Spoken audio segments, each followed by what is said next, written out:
You are nothing but a freeloading piece of garbage. How dare you try to gold dig my husband's VIP guests? My sister Chelsea's screeching voice cut through the elegant string quartet music filling the lavish grand ballroom at the Oceanus Resort in Malibu. Before I could process her words, her hand swung back and struck me across the face.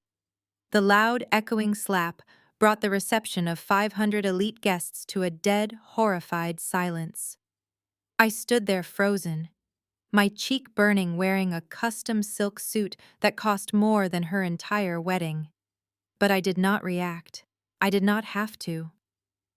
A second later, her groom, Devon, stormed down from the head table like a hurricane. He snatched the microphone from the stunned DJ, his eyes blazing with absolute disgust as he looked at the woman he had just married. "Are you completely out of your mind?" he roared, his voice shaking the crystal chandeliers. "Do you even know who she is? My name is Gemma, and I am 33 years old. My family treated me like the disposable scapegoat while they worshipped my sister Chelsea. They had no idea that while they were busy cutting me down, I was building an empire. Before I continue this story and tell you how I destroyed my toxic family's illusions in front of 500 people, let me know where you are watching from in the comments below. Hit that like button and subscribe if you have ever had to build your own success in silence to escape the people who were supposed to love you. To understand how we reached that explosive moment at the altar, we have to rewind exactly 72 hours earlier. I was standing by the floor-to-ceiling windows of my sleek penthouse overlooking the glittering lights of Silicon Valley. I was miles and tax brackets away from the miserable suburban household I grew up in. To the high-stakes financial world, I was not Gemma, the family disappointment. I was known strictly as G. Frost. As the self-made CEO and founder of Apex Capital, a ruthless venture capital firm specializing in tech startups and luxury real estate acquisitions, I controlled billions in assets. I spent the last 5 years working 18-hour days, leveraging my intellect to build a fortress of wealth and power that no one could take away from me. I completely cut off contact with my parents, Richard and Brenda, and my golden child sister, Chelsea, half a decade ago. I changed my phone number, dropped my given last name, and never looked back.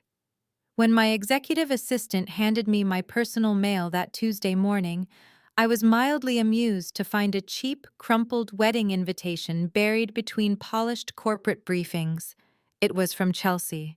She was marrying Devon Washington, a brilliant African-American tech founder whose startup I knew quite well. In fact, my firm was secretly in the final stages of closing a massive $50 million funding round to save his company from a hostile takeover. Devon had no idea that G. Frost was a 33-year-old woman, let alone his future sister-in-law. He only knew me as the anonymous billionaire investor saving his life's work. Reading the flimsy invitation, I felt a familiar twist of annoyance. My family had not reached out to me for 5 solid years. They had no idea what I did for a living, where I lived, or the empire I commanded. To them, I was still the broke, directionless girl they had kicked to the curb. They were inviting me now for one reason only. Chelsea needed a prop.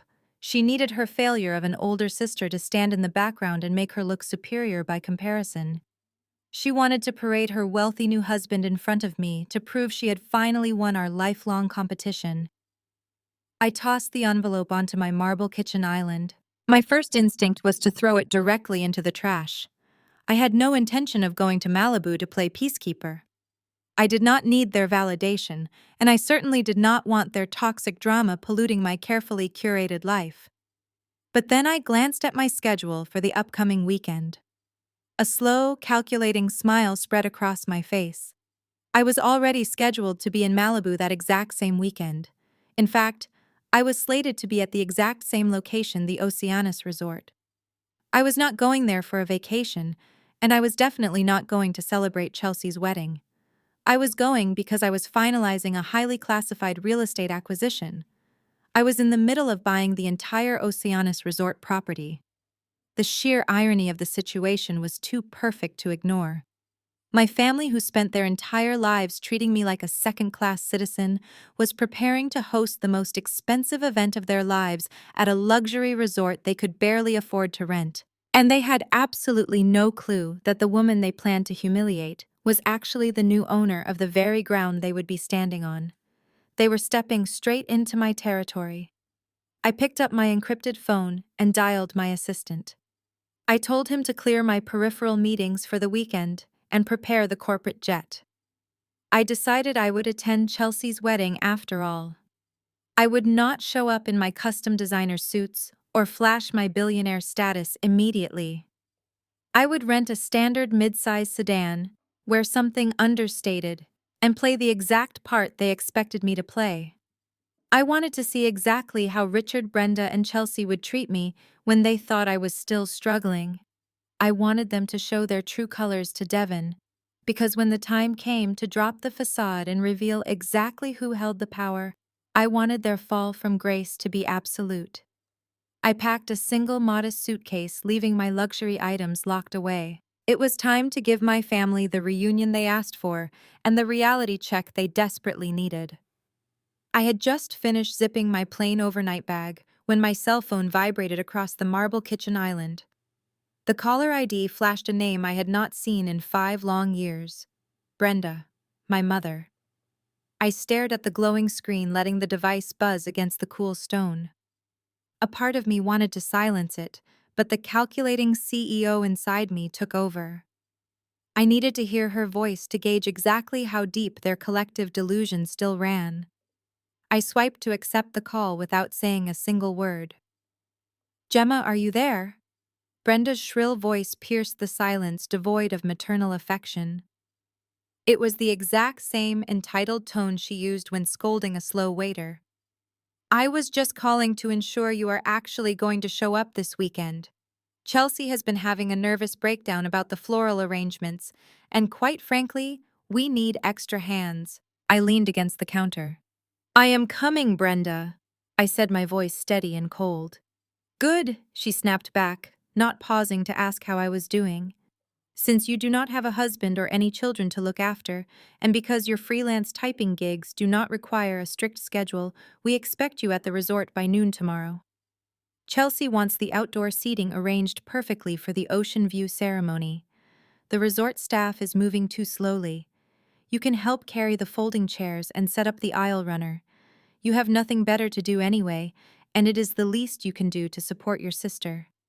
I closed my eyes, letting a dry, humorless laugh escape my lips. She had not spoken to me in 5 years, yet she felt perfectly entitled to summon me to do physical labor for the sister who made my childhood a living nightmare. She still viewed me as the family scapegoat, the pathetic, jobless daughter whose only purpose was to serve Chelsea's grand ambitions. I did not yell. I did not defend my career. I did not tell her that I was standing in a $30 million penthouse, or that my freelance typing gigs were actually corporate acquisitions that shifted global markets. I simply took a deep breath and delivered the first reality check. "I will be there, Brenda," I replied, my tone dropping to a deadly quiet register. "Like I was there when you forged my signature to take out a $20,000 loan for Chelsea's fake influencer lifestyle back in 2019. The silence on the other end of the line was absolute. I could practically hear the color draining from her face. That loan had been the final straw that forced me to cut them out of my life completely. They ruined my credit score right as I was trying to launch my first business, also Chelsea could pretend she was a wealthy socialite. I had to work around the clock to pay off their fraudulent debt while building my company from the ground up." "That is ancient history," Brenda stammered, her voice shifting into defensive panic. "You are still holding on to that. We did what we had to do. Chelsea needed an investment in her brand." "You were just being selfish. An investment in her brand," I repeated, shaking my head at her utter delusion. "Well, you will be thrilled to know I am bringing a very different kind of investment to this wedding. I will see you tomorrow, Brenda. Do not expect me to carry any chairs." I ended the call before she could formulate another excuse. Tossing the phone into my bag, I walked out of the penthouse, and took the private elevator down to my underground garage. The secure parking level was lined with the fruits of my relentless labor. Any of those vehicles would have instantly shattered the illusion of my failure the moment I pulled up to the resort valet. But I did not want to intimidate them with wealth from a distance. I wanted them to expose their own toxic nature up close. I threw my modest canvas bag into the trunk of a standard beige mid-size rental sedan and slid into the driver's seat. Just as I started the engine, I mentally reviewed the dossier my team compiled on Devin Washington. He was a brilliant man, a self-made CEO who clawed his way up from a working-class neighborhood in Chicago. Devin was known in the industry for his fierce integrity and his absolute intolerance for liars. I could not fathom how a man with his moral compass ended up engaged to a shallow, manipulative narcissist like Chelsea. She must have fed him a completely fabricated version of her life. I pulled out of the garage and merged onto the highway, heading south toward Malibu. The drive took an hour, giving me plenty of time to steel my nerves for the circus that awaited me. I thought about the luxury resort waiting at the end of this winding road. The Oceanus was a crown jewel of hospitality. My acquisition of the property was meant to remain a tightly guarded corporate secret until the end of the fiscal quarter. But my family forced my hand. They wanted to play rich. They wanted to look down on me and use me as their personal servant. They wanted to pretend they were high society elites while funding their superficial lives with lies and stolen money. I gripped the steering wheel, a cold sense of anticipation washing over me. I would let them play their cruel games. I was going to let them insult my clothes, mock my single status, and order me around like a peasant. I was going to let Devin see exactly what kind of snakes he was marrying into. And then when they were at the height of their arrogance, I was going to burn their fake empire to the very ground. The Pacific Coast Highway dissolved into the winding palm-lined driveway of the Oceanus. I steered my rented beige sedan past the towering wrought iron gates, feeling the rush of ocean air filtering through the vents. The resort was a masterpiece of modern coastal architecture featuring sweeping glass facades that mirrored the blue horizon. It was a crown jewel of California real estate, and by Monday the deed would officially bear my corporate signature. I pulled up to the grand entrance, my vehicle looking entirely out of place among the gleaming Bentleys, Ferraris, and sports cars queuing for the valet. The parking attendant blinked in surprise at my car but hurried over to open my door with practiced professionalism. I handed him the keys along with a $50 bill, thanking him quietly. He offered a genuine smile, which was a stark contrast to the hostility waiting for me inside. I walked through the double doors into the cavernous resort lobby. Vaulted ceilings soared above, adorned with intricate glass-blown chandeliers that mimicked cascading ocean waves. Polished marble floors echoed with the quiet murmur of elite guests. But that tranquil atmosphere was abruptly shattered by a shrill, demanding voice echoing near the VIP concierge desk. It was Chelsea. She was standing with her hands planted firmly on her hips, her face flushed with entitled rage, screaming at a terrified guest relations manager. I specifically requested the white orchids for the welcome table. Not these pathetic cream-colored atrocities, Chelsea shrieked, waving a manicured finger in the poor woman's face. Do you have any idea how much money my future husband is bringing to this establishment? I will have you fired. I will ruin this entire place. The manager kept apologizing profusely, maintaining a remarkable level of composure. I watched the scene unfold from afar, with a mixture of disgust and dark amusement. Chelsea had not changed an ounce. She was still the insecure bully who desperately needed to crush others to feel powerful. Standing just a few feet behind her, looking entirely unbothered by their daughter behavior, were Richard and Brenda. My parents were sipping sparkling water, absorbing the luxury around them. They were radiating unearned arrogance. I adjusted the strap of my canvas bag and approached the concierge desk. Brenda spotted me first. Her eyes immediately darted down to my plain black trousers, my unbranded blazer, and the scuffed canvas duffel hanging from my shoulder. A look of profound distaste washed over her features. She nudged Richard, who turned and offered me a tight, obligatory nod. "Well, you finally made it," Brenda said, her voice loud enough to interrupt Chelsea's tantrum. Chelsea spun around, dropping her assault on the staff member to focus her venom on me. Her eyes raked over my outfit, her lips curling into a triumphant sneer. Gemma, Chelsea drawled, looking at me like I was a stain on the marble floor. "I see you brought your finest thrift store luggage today. I am surprised your ancient car made it up the hill. Did you have to pawn your laptop to afford the gas?" I completely ignored the bait. I looked directly at the exhausted concierge manager, offering a brief, empathetic nod before turning my attention back to my family. "I am here," I said evenly. "Where do I drop my things?"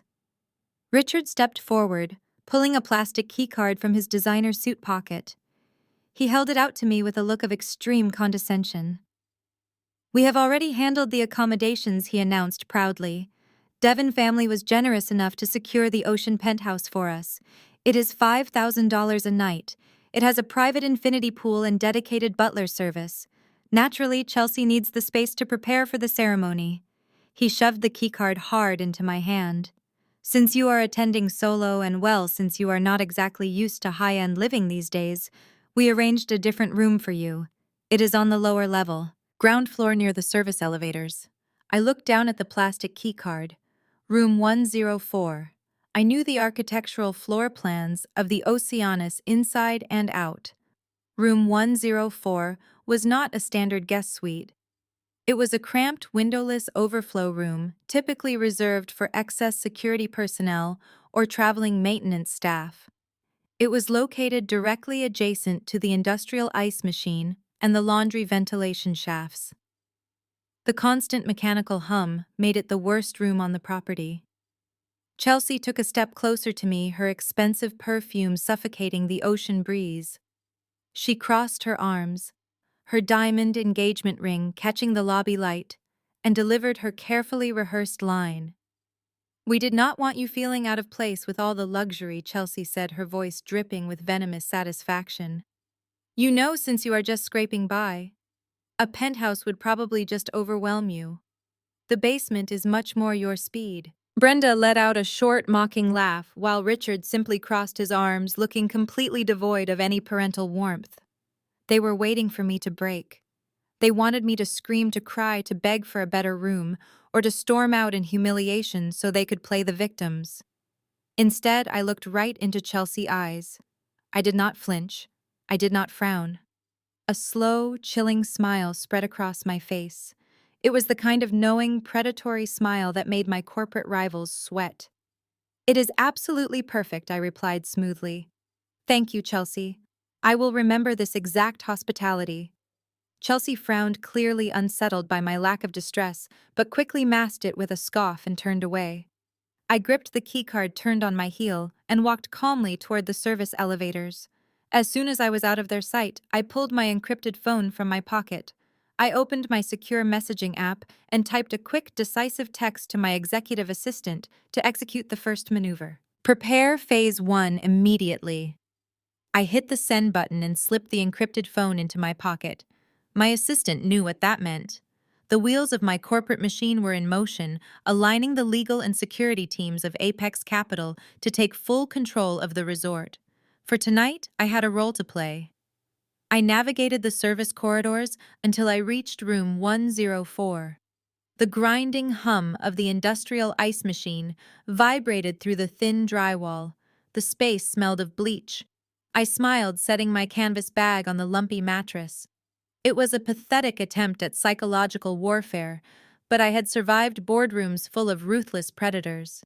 This noisy room was simple. I took a quick shower and prepared for the rehearsal dinner. I bypassed the Tom Ford, leaving my true armor locked away. Instead, I chose a tailored navy blue sheath dress. It lacked flashy embellishments, looking like a modest purchase from a discount store. But the cut was flawless, and the fabric moved with silent elegance. I brushed my hair back into a sleek knot and applied minimal makeup. I looked professional and unremarkable. Exactly the ordinary sister Chelsea expected to humiliate. The rehearsal dinner was held in the resort's renowned cliffside dining room, suspended over the crashing Pacific waves. I arrived exactly on time, stepping into the private dining area. The contrast between my understated navy dress and the glittering encrusted gowns of my family was immediate. Brenda and Richard were laughing loudly near the private bar. Chelsea stood at the center of the room, clinging tightly to the arm of an incredibly handsome man in a perfectly tailored charcoal suit. That had to be Devin Washington. I walked calmly toward the group. I noticed the sharp intelligence behind his dark eyes. He carried the grounded, authoritative presence of a leader. When his gaze met mine, there was no judgment. He gently detached himself from Chelsea's grip and stepped forward, offering a warm, genuine smile. "You must be Gemma," he said, extending a strong, steady hand. "I am Devin. It is an honor to finally meet you." I took his hand, feeling his firm, confident grip. "The honor is mine, Devin," I replied, keeping my tone polite. "Congratulations on the wedding." He held my gaze for a fraction of a second longer than a typical greeting required. "Thank you for making the trip," he said, his voice sincere. "Chelsea has told me so much about you." "I bet she has," I replied with a faint, enigmatic smile. She grabbed Devin's arm, pulling him away from me. "We should sit down," she announced loudly, clapping her hands. We took our seats at the long mahogany table. I was placed deliberately at the far end, near the swinging kitchen doors, well away from the guests of honor.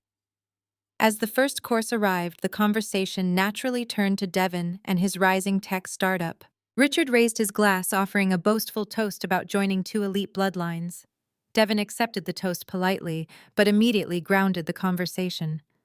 "I appreciate that," Richard Devin said, setting his glass down. "But I am not exactly from an elite bloodline. I grew up on the south side of Chicago. My mother worked double shifts at a diner just to keep the lights on, and my father was a mechanic. Everything I have built came from watching them hustle. I value hard work above all else because I know what it means to start with absolutely nothing." The entire table fell silent. It was a beautiful, honest statement. But for my parents and Chelsea, his working-class background was an uncomfortable reality they preferred to ignore. Chelsea let out a nervous, high-pitched laugh, trying to pivot the attention away from anything involving struggle. "Well, we are just so glad you are successful now, babe," she chirped, stroking his shoulder. "Not everyone has the drive to pull themselves out of the gutter. Just look at Gemma." Chelsea pointed her fork directly at me, ensuring every single guest turned to stare. "I mean, look at what she wore to my rehearsal dinner. That navy thing looks like it came straight from a clearance rack at a thrift store. You could have at least tried to dress up for my wealthy guests." Brenda let out a loud cackle, and Richard shook his head in mock pity. I did not flush or look away. I calmly picked up my water glass, took a slow sip, and set it down without a sound. I looked directly at Chelsea, my posture immaculate, my chin held high. "It is practical, Chelsea," I said, my voice carrying effortlessly over the quiet hum of the restaurant. "And I find that true value rarely needs a flashy label to announce its presence." Devin froze. He slowly turned his head to look at me. The narrative Chelsea had spoon-fed him was completely falling apart. She painted me as a lazy failure begging for handouts and an erratic mess who could not hold a job. But the woman sitting at the end of the table was nothing like the fiction she created. Devin noticed my unwavering eye contact and the lack of intimidation in my body language. He saw the calculated intelligence radiating from my silence. A lazy failure would have crumbled under Chelsea public humiliation. A desperate scapegoat would have cried. I did none of those things. I sat with the poised, lethal stillness of a predator observing its prey. Devin shifted in his seat, his brow furrowing as he looked from my composed face to Chelsea's sneering, panicked expression. In that single moment, the seed of doubt was planted. He was a brilliant CEO who made his living analyzing people. The pattern sitting in front of him did not make logical sense. He was beginning to realize the family he was marrying into might be harboring a dark lie, and he was looking right at the woman they were lying about. The elaborate five-course dinner finally concluded with the clinking of crystal glasses and the scrape of heavy silver against fine china. The waitstaff moved through the private cliffside dining room with practiced efficiency, clearing away the remnants of roasted sea bass and decadent desserts. Devon stood up from his seat, assisting Chelsea with her chair, but his eyes lingered on me for a fraction of a second longer than necessary. He was still calculating, still trying to solve the puzzle of my existence. Chelsea, completely oblivious to the shifting gears in her future husband's mind, draped herself over his arm and loudly announced they were heading to the terrace for a nightcap. As the rest of the wedding guests began to filter out toward the oceanfront balconies, I remained seated, smoothing an invisible crease from my navy dress. I watched my parents rise from the opposite side of the mahogany table. Richard shot a sharp, commanding look in my direction and jerked his head toward the heavy oak doors leading to a secluded hallway. Brenda hovered right behind him, her lips pressed into a thin, impatient line. The trap was being set. I knew this family dynamic better than I knew my own corporate balance sheets. I took a final sip of my sparkling water, picked up my modest canvas clutch, and followed them out of the dining room. The corridor outside was a masterpiece of coastal luxury, lined with gold sconces and plush velvet wall coverings that absorbed the sounds of the celebration. It was perfectly empty, offering complete privacy for whatever ambush they had prepared. I stopped a few feet away from them, maintaining a calculated physical boundary.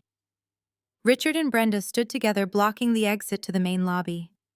A moment later, the head waiter emerged from the dining room carrying a sleek black leather folder. He approached Richard with a polite bow and handed over the bill for the rehearsal dinner. Richard took the leather folder, but he did not open it.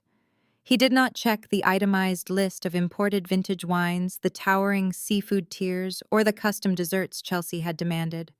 He simply turned on his heel, marched directly up to me, and shoved the leather folder hard against my chest.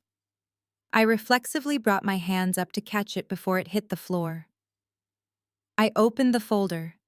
The total printed at the bottom of the receipt was a staggering $18,000. It was an obscene amount of money for a single evening. For a struggling freelancer, which was exactly what they believed I was. This bill represented absolute financial ruin. It was months of rent, a decimated savings account, and crushing credit card debt. I looked up from the glowing white paper, meeting my father, cold, expectant gaze. Devon family paid for the actual wedding, Richard stated, his voice dropping to a harsh, demanding whisper so no passing guests could hear. They covered the venue, the flowers, and the reception.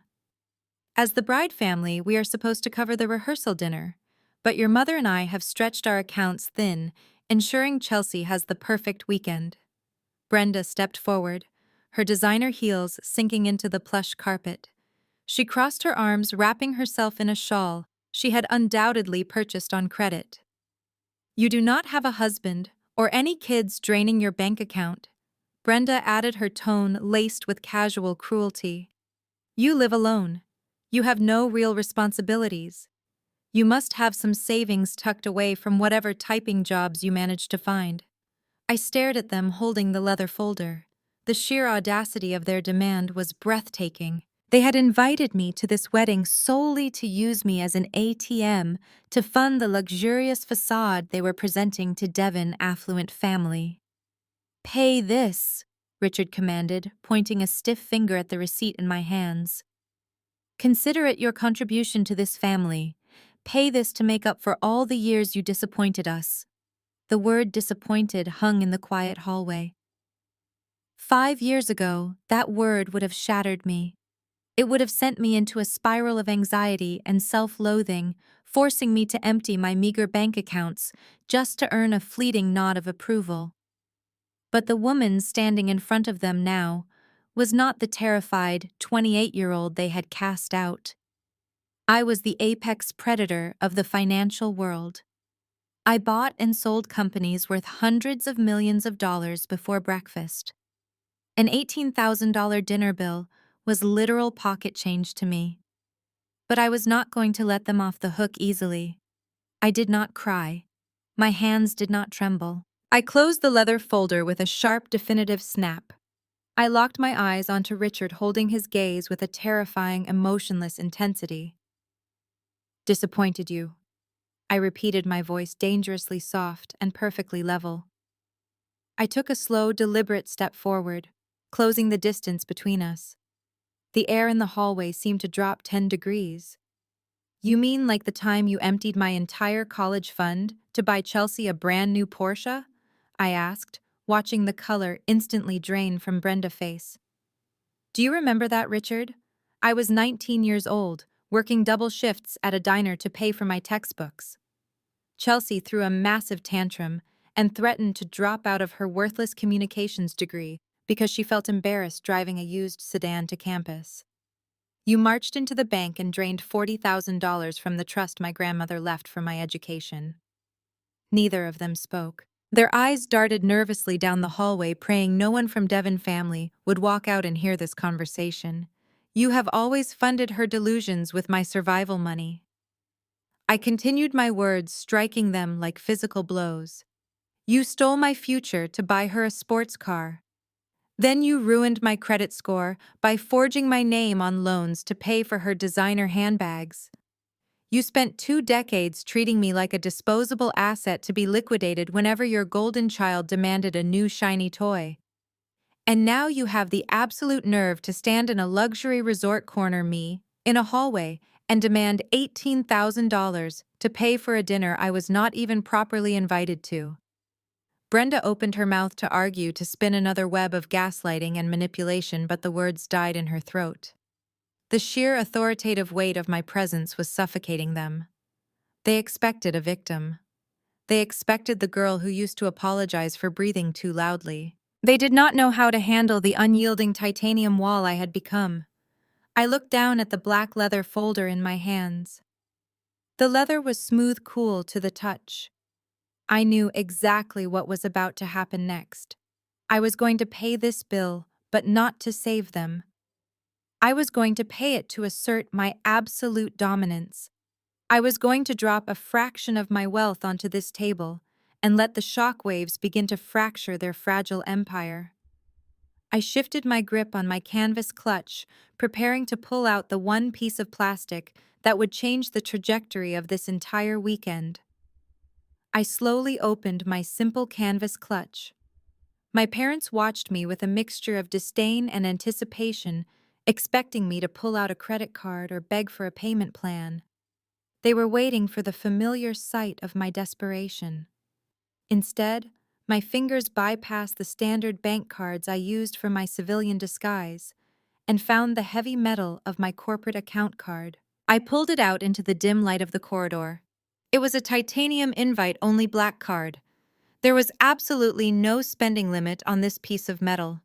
It was a symbol of financial sovereignty reserved for the upper echelon of global wealth. I did not cry. I did not shake. I held the card between my index and middle finger and extended my arm. The head waiter, who had been hovering a few yards away, stepped forward immediately. He took one look at the heavy black metal in my hand, and his professional demeanor shifted into a posture of extreme reverence. People who worked in luxury resorts knew exactly what that card meant. It meant the person holding it could buy the entire restaurant without checking their bank balance. Charge the full $18,000 directly to this account, I instructed the waiter, my voice echoing with authority. Add a 20% gratuity for your team. You provided excellent service tonight. The waiter bowed his head slightly. Right away, madam. He immediately turned and hurried back toward the busy dining room, treating my card like a rare artifact. Richard and Brenda stared at me in stunned silence. Their eyes were wide, darting from my empty hand to the retreating waiter and back to my face. The narrative they had constructed in their heads was short-circuiting. How could the daughter they had cast out, the one they assumed was barely scraping by on meager freelance wages, casually drop over $20,000, including the tip on a single dinner? "Where did you get that?" Brenda demanded, her voice losing its haughty edge, replaced by bewilderment. "That is a corporate black card. Whose money are you spending right now, Gemma? Are you in some kind of serious trouble?" I am spending my own hard-earned corporate money, Brenda, I replied, stepping closer so she could see the sincerity burning in my eyes. I am spending the money I earned after you threw me to the wolves. You thought cutting me off would destroy my life. You thought I would come crawling back to beg for your approval. But your abandonment was the greatest gift you ever gave me. It taught me exactly how to survive without dead weight holding me down. Richard puffed out his chest, trying to regain his dominance over the conversation. Do not ever speak to your mother that way. If you have somehow stumbled into money, you should be thanking us for teaching you independence. And if you are doing so well, you should be contributing much more to this wedding. Chelsea deserves a flawless and perfect weekend. I let out a sharp, cold laugh. You are completely delusional, Richard. I am paying this bill tonight to close our tab forever. I am paying it so you can never say I owe this family a single dime. You wanted me to make up for disappointing you all these years. Consider the debt officially settled, but do not mistake my payment for submission. I am not funding Chelsea's fake billionaire lifestyle. I am simply buying my peace of mind for the rest of this miserable weekend. The waiter returned carrying the leather folder on a polished silver tray. He presented it to me with both hands. I retrieved a sleek silver pen from my clutch, signed the receipt with a fluid, highly practiced motion, and slipped the heavy metal card back into my bag. I handed the folder back to the waiter, who thanked me profusely before disappearing down the hall. Just as the waiter retreated into the shadows, the heavy oak doors of the dining room swung open. Devon stepped out into the corridor, holding his smartphone tightly to his ear. He was clearly stepping away from the loud, crowded reception to take a late-night business call regarding his tech startup. But as the heavy doors closed behind him, completely cutting off the sounds of the party, he froze in his tracks. He had walked right into the immediate aftermath of our confrontation. Devon stood perfectly still, his phone slowly lowering from his ear as he processed the intense scene unfolding in front of him. He had overheard the entire exchange. He heard me expose my parents for stealing my college fund to buy Chelsea a luxury sports car. He heard my mother admit to forging my signature on fraudulent loans to fund Chelsea's fake influencer aesthetic. And he had just watched me, the older sister Chelsea claimed, was a penniless burden, casually pay off an $18,000 bill with an invite-only titanium card. The brilliant young tech CEO was putting the scattered pieces together at lightning speed. Devon was a man who built his entire empire from absolutely nothing, a man who prided himself on logic, integrity, and raw truth. The foundation of the reality Chelsea had built for him was actively crumbling before his very eyes. He realized in that agonizingly tense hallway that his future in-laws were not wealthy aristocrats graciously hosting a lavish wedding. They were financial parasites desperately clinging to a facade while maliciously using their estranged daughter as a secret bank account. I turned away from my speechless parents and locked eyes directly with Devon. The heavy silence between us spoke absolute volumes. I did not look away, and neither did he. We shared a brief, intensely powerful look of mutual understanding. He saw the truth I was hiding, and I saw the terrifying realization dawning in his sharp, intelligent eyes. Devon's internal alarm bells about Chelsea and her entire toxic family were now fully ringing, loud and undeniable. Without saying a single word to him, I adjusted the strap of my canvas bag, turned on my heel, and walked calmly down the corridor, leaving them all behind in the shadows. The rest of the night passed in relative silence inside the cramped confines of room 104. The rhythmic grinding of the industrial ice machine served as a constant reminder of my family's petty vindictiveness. I slept soundly, untroubled by the financial bomb I had dropped on my parents, or the silent revelation I had shared with Devon. As the morning sun crested over the Malibu horizon, I woke up with absolute clarity. Today was the wedding day. Today was the day Chelsea expected to solidify her fake billionaire persona by legally binding herself to a man she had actively deceived. I moved through my morning routine with military precision. My corporate security team had already sent a secure brief confirming that the final acquisition paperwork for the Oceanus resort was fully prepared.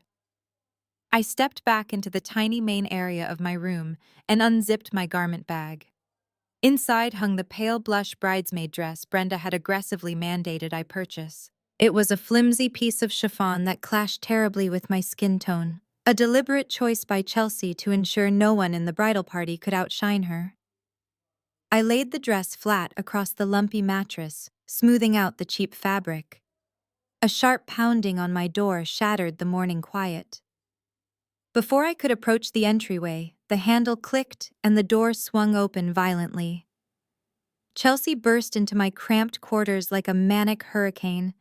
She was draped in a plush white silk bridal robe embroidered with the word bride in glittering gold thread across the back. Her hair was pinned up in elaborate curls and her face was covered in heavy makeup. She brought a frantic, nervous energy that immediately made the small room feel devoid of oxygen. In her right hand, Chelsea held a massive steaming cup of dark double-shot espresso. "Good morning, Sister Chelsea," chirped, her voice pitched to an unnatural sugary high. I decided we absolutely must spend some quality time getting ready together this morning. After all, it is the most important day of my entire life, and I want my big sister by my side to share in the magic. I stood completely still watching her terrible performance. The sudden attempt at sisterly bonding was nothing more than a carefully orchestrated theatrical setup. I kept my eyes locked on the steaming cup of dark espresso in her hand, calculating her trajectory. Chelsea took 2 exaggerated steps toward the bed, where my pale blush bridesmaid dress lay perfectly flat. "Oh, is that your dress?" she squealed, pointing her manicured fingers toward the mattress. "I have to say, Gemma, that color really washes you out." As she took one more step forward, her ankle twisted in a highly deliberate, utterly fake stumble. She let out a theatrical shriek. Her right arm swung forward with precise, calculated momentum. The entire massive cup of scalding espresso flew through the air in a violent arc. The boiling black liquid crashed directly onto the center of the pale blush chiffon. It splattered across the delicate fabric, instantly soaking through the cheap material and spreading into a massive, ruinous stain. "Oh my God!" Chelsea gasped, slapping her empty hand over her mouth in an expression of mock horror. "I am so clumsy. I tripped over the edge of this horrible cheap carpet. I am so incredibly sorry, Gemma. Your dress is completely ruined. There is absolutely no way you can wear that down the aisle now. It is a total disaster." I did not scream. I did not flinch. I did not rush forward to try and salvage the ruined fabric.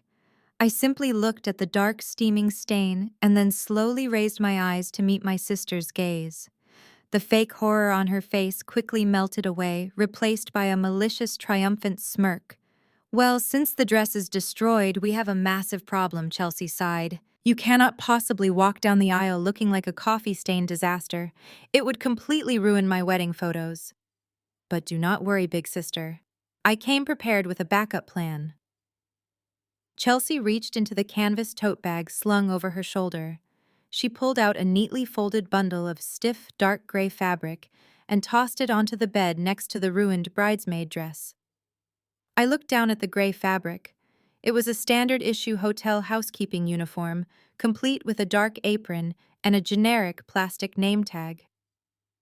"I borrowed this from the resort management earlier this morning," Chelsea said, her voice dripping with venomous satisfaction. She dropped the sugary, sweet bride persona entirely. Her eyes narrowed into cruel slits. "Just wear this, Gemma. Honestly, it suits your vibe better anyway. You have always belonged in the background cleaning up after the rest of us. Keep your head down, stand in the back of the reception hall, and serve the champagne to my wealthy guests. Try not to embarrass me any more than you already have." Chelsea stood there waiting for my reaction. I gave her absolutely nothing. I looked at the dark gray housekeeping uniform, and then I looked back at her smug, victorious face. The sheer magnitude of her arrogance was astounding. She had no idea she was handing a maid's uniform to the woman who was currently buying the entire hospitality empire she was standing in. I reached out and calmly picked up the stiff gray apron. "I will take care of my wardrobe, Chelsea," I replied, my voice cold and smooth. You just focus on walking down that aisle. Focus very carefully on the man waiting for you at the altar, because this day is going to be incredibly memorable for both of you." Chelsea scoffed, rolling her eyes. She turned on her heel and marched out of the cramped room, slamming the door shut. The trap had been set by her own hands. Before the echo of Chelsea slamming my door could even fade from the cramped walls of room 104, the handle rattled aggressively. This time the door was pushed open with a slow, deliberate arrogance. Brenda and Richard stepped over the threshold, their presence instantly making the miserable little space feel even more suffocating. Chelsea hovered right behind them in the brightly lit corridor, clutching her white silk bridal robe and hiding behind our parents like a petulant child who had just called in her personal security detail. Brenda crossed her arms over her chest, her eyes darting from the dark spreading espresso stain on the bed to the gray housekeeping uniform Chelsea had tossed nearby. Not a single ounce of surprise registered on my mother's face. She knew exactly what had transpired. Richard checked his heavy gold watch, exhaling a loud, performative sigh of deep inconvenience. Despite watching me casually drop $18,000 the night before, their cognitive dissonance was so profound, they still desperately clung to the narrative of my failure. It was easier for them to believe I had borrowed a corporate card or buried myself in unrecoverable debt than to accept I had outgrown their control. "Do not even think about making a scene today," Gemma Brenda ordered, her voice clipped and completely devoid of any maternal warmth. "Chelsea is already under a tremendous amount of stress. It was a simple accident. You cannot expect her to be perfectly coordinated when she has 500 high-profile guests to entertain." "Exactly," Richard added, stepping further into the room and kicking the door partially shut to block out the hallway noise. "We do not have time for your usual dramatics. Your sister tripped. It happens. You should have hung the dress in the closet instead of leaving it out in the open on the bed." The psychological gymnastics they performed to make me the villain in my own sabotage were truly staggering. They were standing in a room vibrating with the mechanical noise of an industrial ice machine, staring at a bridesmaid dress drenched in boiling coffee, and actively blaming me for being in the way of Chelsea's deliberate clumsiness. "Look at the bright side," Brenda continued, gesturing dismissively toward the maid's uniform on the mattress. "Chelsea was thoughtful enough to find you an alternative outfit. Put the uniform on. You can blend in with the catering staff during the reception, or you can just hide in the back near the kitchen doors. Whatever you choose to do, just keep your head down. Do not ruin your sister's special day because you are bitter about a minor wardrobe malfunction." I stood perfectly still. 5 years ago, this coordinated psychological assault would have crushed me. The old Gemma would have collapsed onto the floor, sobbing uncontrollably, begging them to understand how cruel they were being. The old Gemma would have put on that humiliating gray apron just to avoid further conflict. But the woman standing before them now was forged in the fires of ruthless corporate takeovers and high-stakes venture capital. I did not shed a single tear. My breathing remained steady and rhythmic. I slowly reached down and picked up the ruined blush chiffon dress. The fabric was sticky and warm, reeking of bitter roasted espresso. I held the destroyed garment in my hands and looked at my family with absolute zero emotion. I stripped every ounce of humanity from my gaze, leaving only the cold, calculating stare of a predator analyzing its prey. My total lack of reaction deeply unsettled them. Brenda shifted her weight uncomfortably from one designer heel to the other. Richard cleared his throat, suddenly finding the damp hotel carpet very interesting. Even Chelsea, peering around our father's shoulder, lost her triumphant smirk. They thrived on my pain, and I was starving them of it entirely. I dropped the ruined dress back onto the bed, next to the dark gray polyester uniform. It was the ultimate physical manifestation of how they viewed my place in this world, a background character, a servant to their grand ambitions.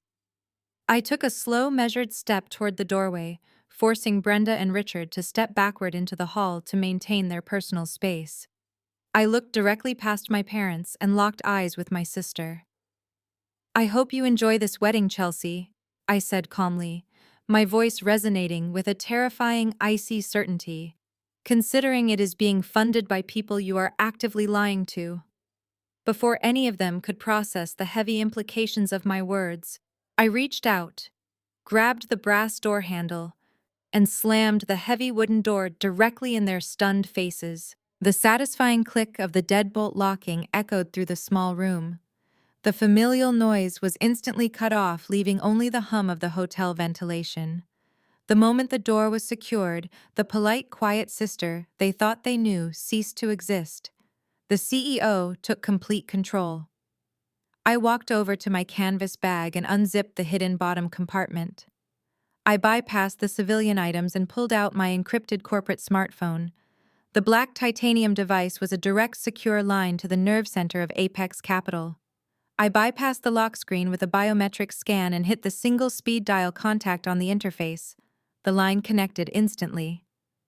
"Good morning, Ms. Frost," my executive assistant answered, his voice crisp, professional, and ready for deployment.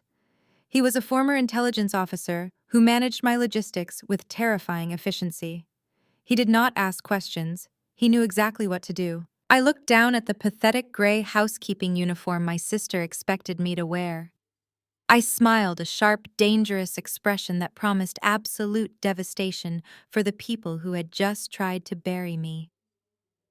Initiate Phase 2. I commanded, my voice snapping like a whip in the quiet room. "Bring the chopper." I ended the secure call and placed the titanium device back into the hidden compartment of my canvas bag. The wheels were in motion.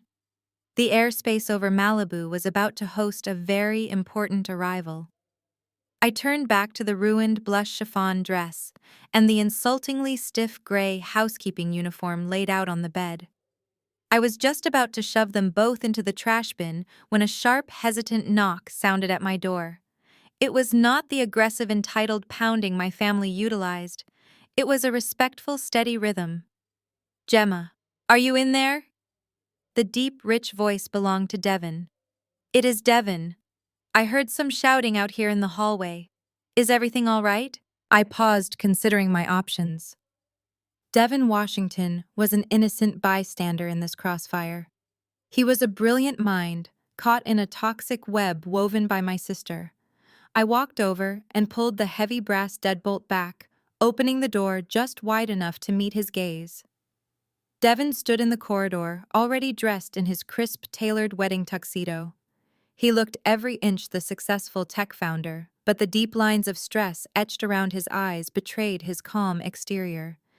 He peered past my shoulder, his sharp eyes instantly locking onto the disaster spread across my lumpy hotel mattress.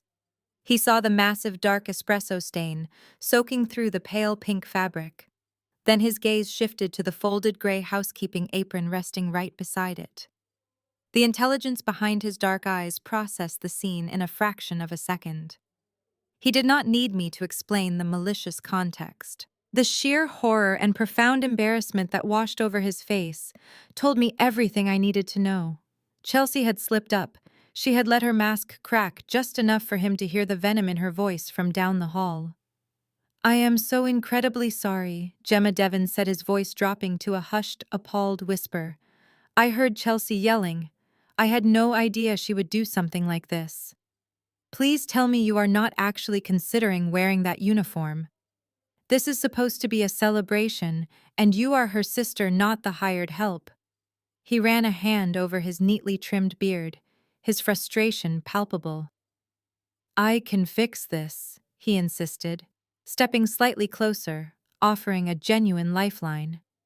"I will go talk to the resort management right now. I will buy you a new dress from the boutique downstairs. We can push the family photographs back an hour. Hell, we can push the whole ceremony back. You should not have to deal with this kind of humiliation today of all days." It was a remarkably kind offer. It proved exactly why I had authorized a $50 million rescue package for his company. Devin Washington possessed a rare combination of fierce ambition and unwavering moral integrity. He was a good man who genuinely wanted to protect someone he believed was a vulnerable, struggling woman. He was willing to delay his own highly anticipated wedding simply to ensure I was treated with basic human dignity. I looked at him, feeling a fleeting pang of sympathy for the absolute devastation he was about to experience when he realized the true nature of the woman he was about to marry. I stepped fully into the doorway, blocking his view of the ruined garments. "I appreciate the offer, Devon," I replied, my voice steady and perfectly composed. "I truly do. But delaying the photos will not be necessary. I have alternative wardrobe arrangements already en route." He frowned, clearly confused by my calm demeanor. A typical person whose only formal outfit was just destroyed by their malicious sister would be in tears. They would be panicking. I was standing there radiating the serene, untouchable confidence of a titan. "Are you absolutely sure?" Devon pressed his eyes, searching my face for any sign of a bluff. "You do not have to put up with this treatment, Gemma. I do not know what history exists between you and your family, but nobody deserves to be spoken to the way Chelsea just spoke to you." I offered him a small, respectful smile. "I am entirely sure, Devon. I will be at the ceremony on time, and I promise you I will be dressed appropriately for the occasion." I paused, letting the silence stretch for a moment to emphasize the weight of my next words. I looked deep into his eyes, dropping the polite facade, just enough to let him see the razor-sharp intellect underneath. "You are a good man, Devon. Keep your eyes open today." He blinked, taken aback by the sudden shift in my tone. The cryptic warning hung heavily in the air between us. Before he could ask exactly what I meant by that, the sharp, relentless buzzing of his smartphone shattered the quiet moment. It was not a gentle notification. It was the urgent, rapid-fire vibration of a corporate crisis. Devon pulled the phone from his tuxedo pocket, his expression immediately tightening into a mask of pure stress. I could see the glow of the screen illuminating his face. He had dozens of missed calls and urgent alerts pouring in.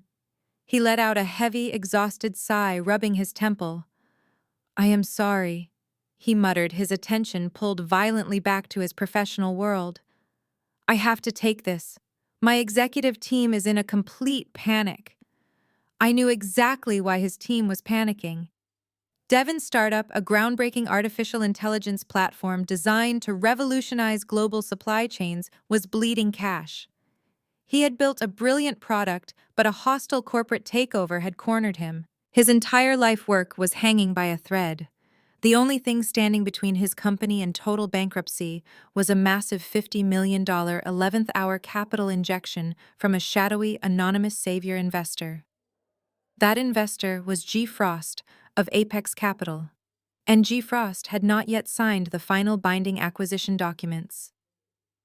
"We are on the verge of a massive breakthrough," Devon explained, speaking more to himself than to me, his fingers flying across the screen as he typed a frantic reply to his chief operating officer.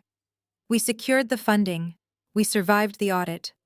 But we desperately need the final signature from our lead investor today, or the entire deal collapses when the market opens on Monday." He looked up from his phone, his eyes wide with desperate hope. "The craziest part is the investor is rumored to be attending this very wedding. My team intercepted a flight manifest. G. Frost is supposedly somewhere in Malibu right now. I have been trying to track this person down all weekend. If I do not get that signature before the reception ends, I am going to lose my entire company." I stood in the doorway of room 104, looking at the brilliant, stressed man who had no idea his corporate savior was standing less than 2 feet away from him, wearing a cheap navy dress and holding the fate of his entire empire in her hands. He was sweating over a signature that I could authorize with a single fingerprint scan on my encrypted device. I nodded sympathetically, masking the predatory amusement dancing in my eyes. "It sounds like you have a very busy day ahead of you, Devon. I suggest you go handle your business. I will handle mine. We will see exactly how everything plays out at the reception." Devon offered a tight, distracted nod, his phone already buzzing against his palm again. "Thank you, Gemma. I will see you at the ceremony." He turned and hurried down the hallway, completely absorbed in his desperate hunt for the elusive G. Frost. I watched his retreating figure until he disappeared around the corner, I stepped backward into the cramped, noisy room and closed the door. The pieces were perfectly positioned on the board. Devon was hunting for a billionaire, Chelsea was hunting for status, and my family was blindly walking into a slaughter. I reached for my canvas bag and prepared to leave the victim persona behind forever. I reached for my canvas bag and prepared to leave the victim persona behind forever. The digital clock on my phone indicated I had precisely 45 minutes before Chelsea was scheduled to walk down the aisle. I did not have to wait long for my extraction. Through the thin walls of my ground floor room, beneath the relentless hum of the industrial ice machine, a new sound began to vibrate through the resort. It started as a low, distant thrumming over the Pacific Ocean, rapidly building into the unmistakable, heavy rhythmic chopping of helicopter blades slicing through the coastal air. The sheer mechanical force rattled the cheap mirror hanging above my sink. I walked over to the narrow slit of a window at the end of the service corridor and looked up toward the resort roof. A sleek, matte black Augusta Westland helicopter descended gracefully onto the exclusive upper helipad of the Oceanus. The aircraft bore no flashy logos, only a discreet, minimalist geometric emblem on the tail. It was the private transport of Apex Capital. Before the rotors had even fully powered down, the side door slid open. My executive assistant stepped out onto the tarmac. He was a former military intelligence operative who handled my corporate logistics with lethal efficiency and absolute discretion. He bypassed the standard guest elevators, utilizing his high-level security clearance to access the private service stairwells that led directly to the ground floor. Less than 3 minutes after the helicopter touched down, 2 sharp, precise knocks sounded at my door. I opened it to find him standing in the dimly lit hallway, wearing an immaculate dark suit. In his right hand, he held a thick, opaque garment bag crafted from heavy protective material. In his left, he carried a secure biometric briefcase containing the final acquisition documents for the resort and the $50 million funding authorization for Devon's startup. "Good morning, Ms. Frost," he said, his voice a low, steady baritone that carried no judgment about my miserable surroundings. The airspace clearance was expedited as requested. The legal team is standing by on secure channels, and the resort general manager has been discreetly briefed on your impending ownership status. Your wardrobe is prepped. "Excellent work," I replied, stepping aside to let him bring the items into the cramped room. He hung the garment bag carefully on the edge of the cheap closet door, set the briefcase on the small desk, and handed me a small velvet box. "I will be waiting at the VIP entrance to the main ballroom when you are ready," he stated, offering a crisp nod before turning and exiting the room as swiftly and silently as he had arrived. I locked the door and unzipped the heavy garment bag. The scent of fresh, expensive silk replaced the stale odor of bleach and damp carpet. I stripped off the cheap, unremarkable clothing I had worn for the past 24 hours. I tossed the garments onto the floor right next to the ruined blush bridesmaid dress and the insulting gray housekeeping uniform. They belonged in the trash. The fragile, people-pleasing woman who wore them was dead. I reached into the bag and pulled out the custom razor-sharp Tom Ford silk suit. It was a masterpiece of modern tailoring designed specifically for my frame. The color was a deep, striking emerald green that shifted like the deep ocean depending on the light. The jacket featured aggressively sharp shoulders and a plunging, structured lapel that commanded immediate respect without needing to scream for attention. The matching trousers were cut with mathematical precision, flowing perfectly over a pair of black pointed-toe stiletto heels that clicked like a ticking clock against the floor. I slipped the suit on, feeling the cool, luxurious weight of the silk against my skin. The transformation was instant and absolute. The fabric moved with a fluid, predatory grace. This was not just an outfit. It was corporate armor. It was the physical manifestation of the empire I had built from the ashes of my family rejection.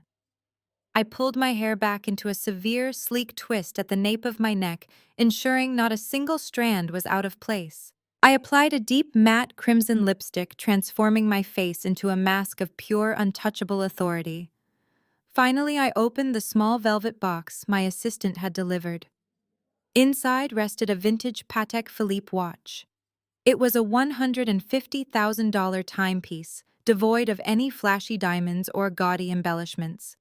It was the ultimate expression of quiet luxury, a subtle power move recognized only by those who truly understood wealth. I strapped the cool leather band around my wrist, feeling the mechanical heartbeat of the watch sync with my own pulse. The seconds ticked away, aligning perfectly with the destruction of my family-fragile illusions. I looked in the mirror above the cheap hotel sink. G. Frost stared back at me, calculating, lethal and completely unstoppable. I unlocked the door and stepped out of room 104 for the last time. As I walked down the service corridor, the sharp, authoritative click of my stilettos echoed against the walls, announcing my arrival long before I turned the corner. I bypassed the dimly lit back exits and walked directly into the grand sunlit main promenade of the Oceanus Resort. The atmosphere shifted the exact moment I entered the public space. The resort staff, who had been briefed by their general manager just moments earlier, recognized me instantly. As I glided past the marble concierge desks and the towering floral arrangements, every employee I encountered stopped what they were doing. Waiters carrying trays of expensive champagne bellhops, managing luggage, and senior guest relations managers all paused. They stood perfectly straight, stepped aside to clear my path, and bowed their heads respectfully as I passed. They were not looking at a struggling, discarded sister.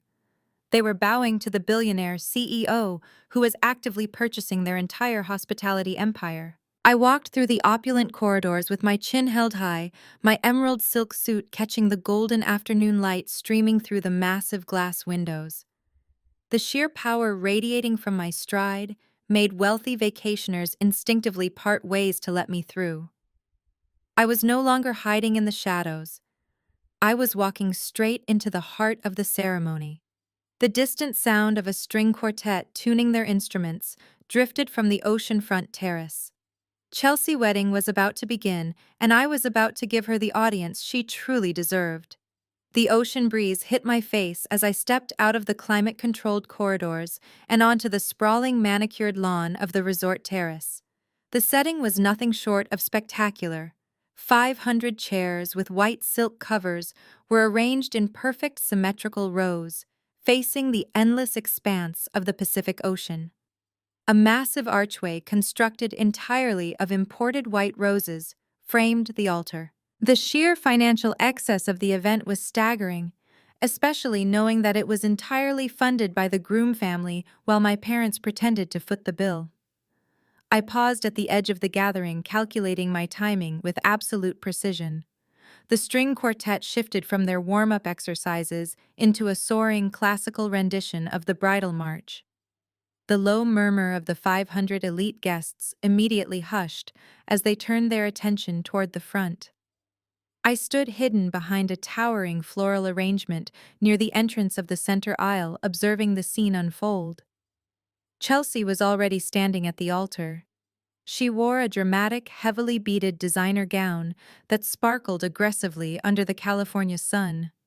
She gripped Devon hands, looking out at the sea of wealthy guests with an expression of pure, unadulterated smugness. This was her crowning achievement.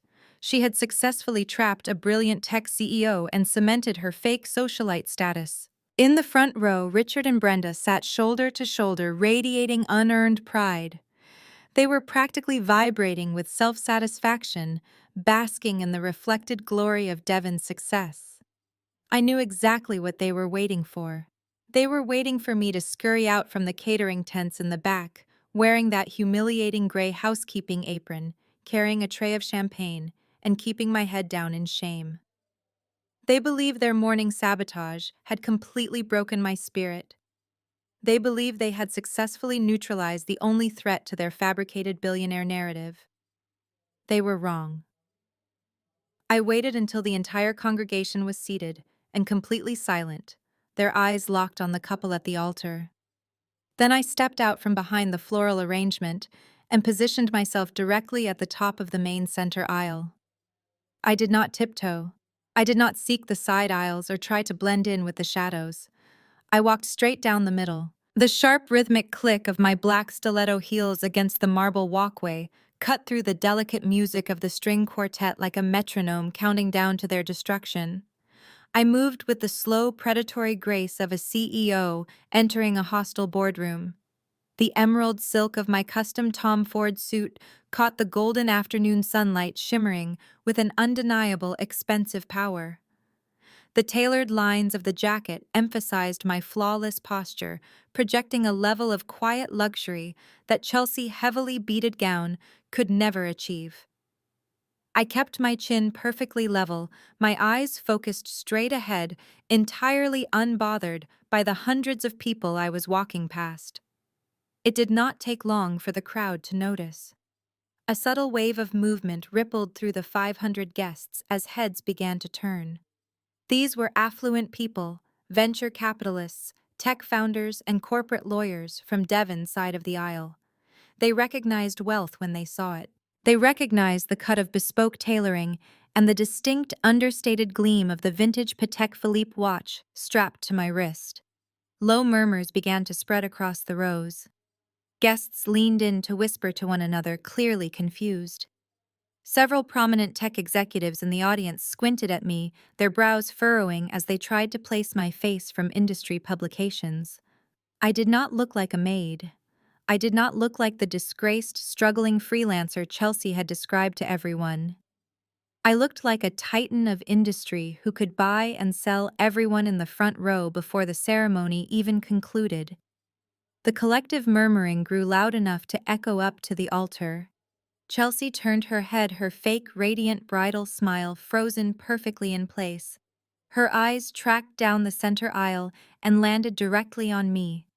The transformation was instantaneous and glorious to witness. The smug satisfaction drained from her face, replaced by a mask of sheer, unadulterated fury.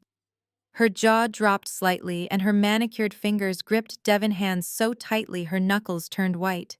She glared daggers at me, her chest heaving under the heavy silk of her dress. She could not comprehend how I was standing there radiating absolute power when she had personally ruined my only acceptable outfit. In the front row, the reaction was equally catastrophic. Richard and Brenda twisted in their seats to see what was causing the commotion. When they saw me gliding down the aisle in a suit that cost more than their entire annual income, their faces went completely ashen. Brenda brought a hand up to her chest, looking like she might actually hyperventilate. Richard's jaw clenched so hard, a muscle feathered in his cheek. Their psychological warfare had failed spectacularly, and now they had to sit in front of 500 people and watch me steal the show they had so desperately tried to control. But the most important reaction belonged to the groom. Devon watched my approach with intense analytical focus. He remembered the espresso-stained dress and the gray maid uniform on my bed. He remembered the cruel, venomous shouting he had overheard in the hallway. He fully expected me to either hide in my room or succumb to Chelsea's malicious demands. Instead, he saw a woman who refused to be broken. He saw a woman who took a direct hit from her toxic family and responded by upgrading her armor to a level they could not even comprehend. As I neared the front rows, Devon's expression shifted. The stress and confusion that had plagued him all morning vanished. He looked at me with profound, undeniable respect. A slight, almost imperceptible nod of approval dipped his chin. He recognized the strength it took to walk down that aisle, and his internal alarm bells about the woman standing next to him at the altar were ringing louder than ever.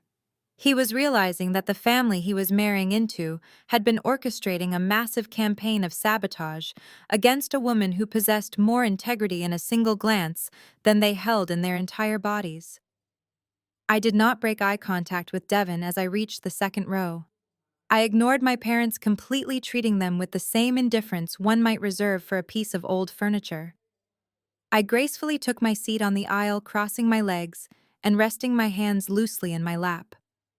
The vintage watch caught the light one more time, a silent testament to my invulnerability. I offered Chelsea a tiny, razor-sharp smile, leaning back in my chair to enjoy the rest of the ceremony. The trap was set, the audience was captivated, and the real show was only just beginning. The ceremony concluded with a forced kiss at the altar. Chelsea clung to Devon, her eyes darting toward my seat. As the officiant announced them husband and wife, the crowd erupted into polite applause, but the tension was palpable. The wooden doors at the back of the expansive lawn swung open, inviting the 500 attendees to transition to the oceanfront terrace for the scheduled cocktail hour. I rose from my chair, adjusting the cuffs of my silk suit, and joined the flow of guests moving toward the cliffside patio. The setting sun painted the Pacific Ocean in brilliant shades of orange and violet, providing a flawless backdrop for the networking about to unfold. Waitstaff circulated with silver trays of expensive champagne and appetizers, maneuvering through the crowd of venture capitalists and corporate lawyers. Devon came from a lineage of prestige. His family was a powerhouse of affluent African American professionals. They were judges, tenured academics, and corporate strategists who carried themselves with a grounded dignity that commanded immediate respect. They did not need to shout about their wealth or status, unlike my parents who hovered near the ice sculpture, trying to look like they belonged. I observed Devon Father Harrison and his mother Beatrice. Harrison stood tall and distinguished in a charcoal suit, his demeanor radiating the calm authority of a seasoned corporate attorney. Beatrice, an esteemed university dean, wore a stunning sapphire gown that perfectly complemented her intelligent expression. They were engaged in deep conversation with a group of investors discussing macroeconomic trends and emerging markets. They represented the exact kind of intellectual elite my sister could not comprehend. I took a flute of sparkling water from a passing tray and positioned myself near the edge of the terrace, enjoying the breeze. I did not wait long for the inevitable confrontation. The click of bridal heels storming across the stone patio announced Chelsea's arrival. She abandoned the receiving line, her face flushed red beneath her heavy makeup, her eyes locked onto me with pure venom. She marched through the crowd, ignoring the confused glances of her own guests. The fury radiating from her was almost comical. She could not stand that my presence, my attire, and my absolute refusal to be broken had derailed her narrative. She grabbed my arm with a harsh, aggressive grip, her manicured nails digging deep into the pristine silk of my custom jacket. "What do you think you are doing?" Chelsea hissed, her voice a whisper meant only for my ears. "You were supposed to stay in the back. You look like a ridiculous imposter playing dress-up in a borrowed suit." "Take your hands off me," I replied, my voice dangerously low and devoid of emotion. I gently but firmly peeled her fingers off my sleeve, smoothing the fabric with slowness. "I am simply enjoying the cocktail hour. Is there a problem with your freelance sister mingling with the guests?" She glared at me, her chest heaving as she tried to formulate a plan of attack. Her eyes darted across the terrace and landed on Devon parents. A calculating spark ignited in her eyes. She decided that if she could not break me in private, she would humiliate me in front of the people in the room. "Come with me," she commanded, grabbing my wrist and pulling me toward the center. I allowed her to lead me, prepared for the public execution she was attempting to stage. We approached Harrison and Beatrice, who paused their conversation and turned to greet their new daughter-in-law with welcoming smiles. Chelsea plastered a fake grin across her face, masking the rage boiling just beneath the surface. "Harrison, Beatrice," she chirped, her voice pitched high. "I am so glad I found you. There is someone I want you to meet." She yanked me forward, positioning me directly in front of the couple. "This is my older sister Gemma," Chelsea announced, her tone dripping with condescension. The words were designed to lower my status in their eyes. "She is a freelancer who struggles to hold down a job. It has been a difficult few years for her, hopping from one gig to another. But family is family, right?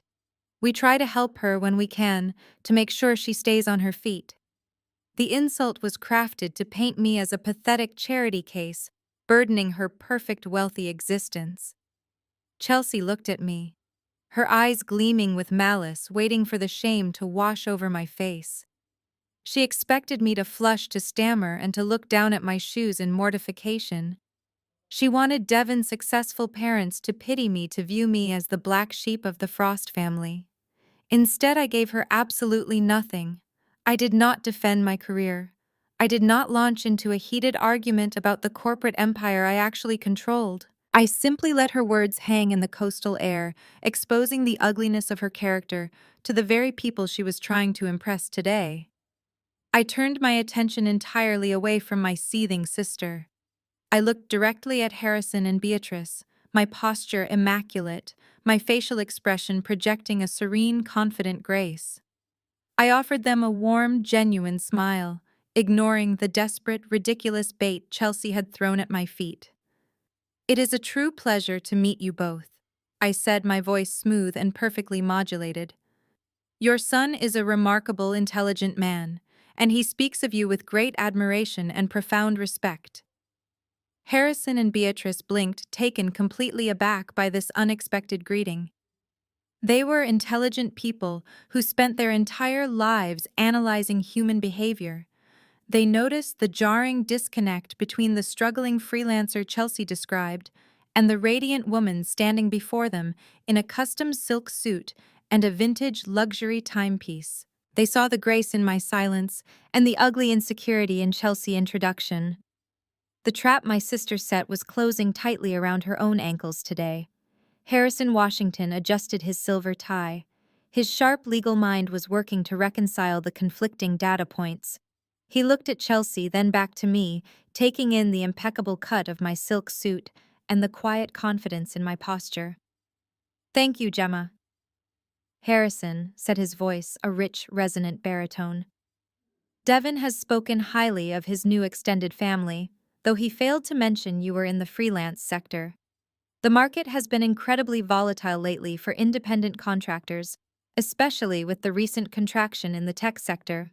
It was a polite conversational opening, but I recognized the subtle probing of a seasoned corporate litigator. He was testing the waters, trying to gauge my actual level of comprehension and see if the struggling freelancer narrative held any merit. I offered a sophisticated, knowing smile. "The volatility is certainly a factor for independent operators." Harrison replied, making sure my diction was flawless and my tone strictly professional.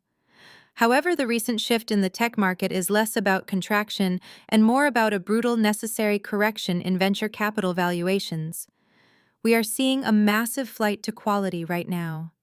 Investors are no longer throwing seed money at theoretical models. They are demanding an immediate path to profitability, specifically in artificial intelligence logistics and supply chain optimization." Harrison raised a single intrigued eyebrow. Beside him, Beatrice, the esteemed university dean, leaned forward, her eyes lighting up with sudden intense academic interest. I continued without missing a single beat, delivering a high-level macroeconomic analysis that would have commanded total silence in any Wall Street boardroom across the country. "The liquidity crunch we are witnessing is effectively starving mid-stage startups. Series B funding has practically dried up overnight for founders who cannot demonstrate solid revenue retention. But for the rare companies that actually solve tangible global supply chain bottlenecks, the capital is still absolutely there. It is just waiting for the right strategic partnership to unlock it. The current market is not dying. It is simply purging the weak to feed the genuine innovators." Harrison let out a low, appreciative chuckle. Beatrice nodded enthusiastically, her sapphire gown shimmering as she turned her body entirely toward me. "That is a brilliantly astute observation," Gemma Beatrice said, completely ignoring the fuming bride standing right next to her. "My colleagues in the economics department were discussing this exact paradigm shift just last week during our faculty summit. Most people panic when they see the market correct, but you look at it with such remarkable clarity and vision." "Do you consult for venture firms?" "I consult exclusively for a private capital group," I answered, keeping the exact nature of my CEO status veiled just a little longer. "It requires me to keep my finger directly on the pulse of global market fluctuations and emerging technologies." Harrison and Beatrice were completely blown away. They recognized the advanced vocabulary, the complex syntax, and the undeniable aura of a financial heavy hitter. They instinctively recognized a peer. Without even realizing they were doing it, Devon parents shifted their physical positioning on the terrace. They turned their backs slightly toward Chelsea, closing the conversational circle securely around me. Chelsea stood on the outside of this intellectual fortress, her face contorting with absolute fury. She had dragged me over here to humiliate me, to paint me as a pathetic charity case begging for scraps. Instead, she had accidentally handed me a silver platter and a captive audience of the exact high-status individuals she was desperate to impress. Her chest heaved under her heavy beaded gown. She opened her mouth trying to interject with something utterly vapid to reclaim the spotlight. "Oh well, Devon is just so smart with computers," Chelsea blurted out, her voice shrill and desperately seeking attention. "He is going to make us so much money with his little startup company." The comment landed with a dull, embarrassing thud. Harrison gave Chelsea a brief, strained smile before turning his undivided attention right back to me. So Gemma Harrison continued, his tone elevating from polite small talk to peer-level business strategy.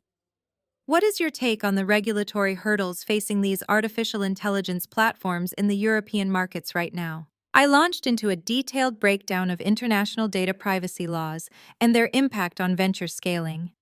For the next 20 minutes, the three of us were locked in a deep, engaging conversation about global finance, corporate strategy, and the future of tech acquisitions. Chelsea was practically hyperventilating. Her grand plan to shame me had backfired with catastrophic precision.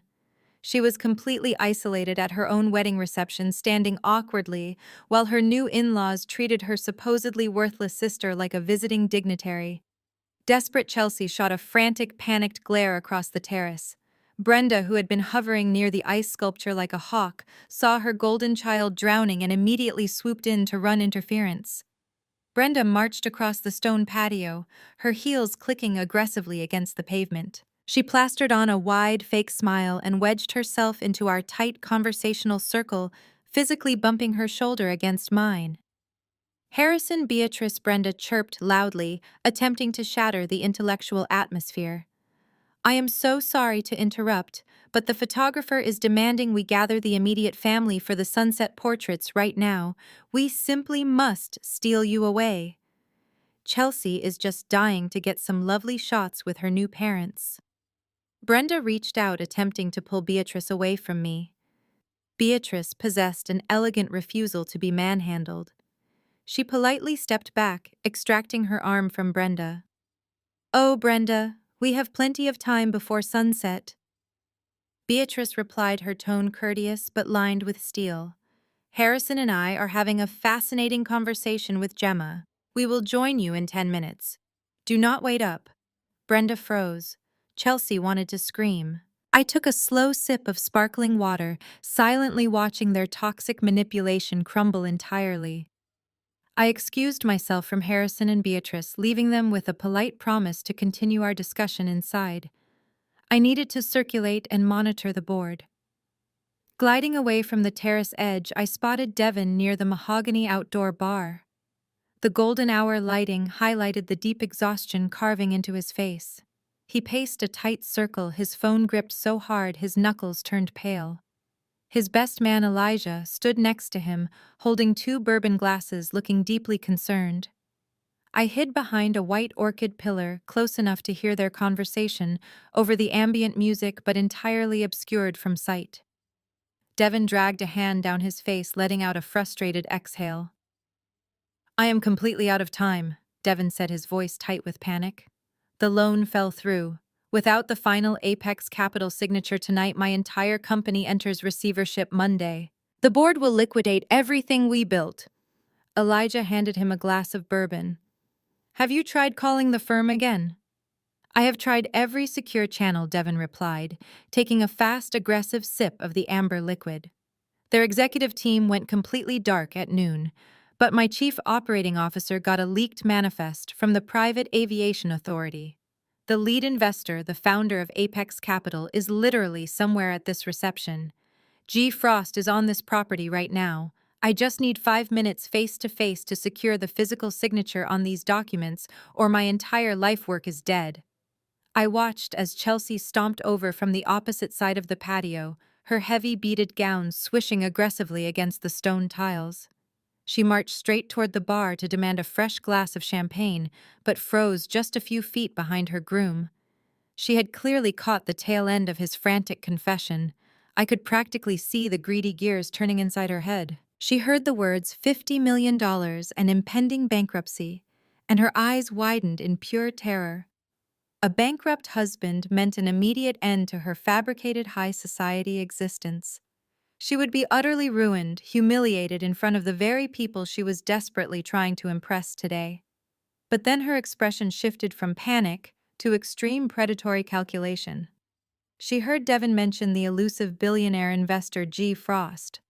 Chelsea puffed out her chest, adjusting the bodice of her expensive gown. She firmly believed she possessed the ultimate charm and networking skills required to secure high-level investments. She decided right then and there that she would play the ultimate savior tech wife. She would hunt down this mysterious billionaire, secure the financial injection, and guarantee her own lavish future. It never crossed her arrogant mind that G. Frost could be a woman, let alone her sister. In Chelsea, narrow prejudiced worldview, a billionaire venture capitalist named G. Frost had to be a distinguished wealthy older white man. Chelsea immediately abandoned her quest for champagne and pivoted her entire focus toward the resort-designated Vibe Wine P lounge area.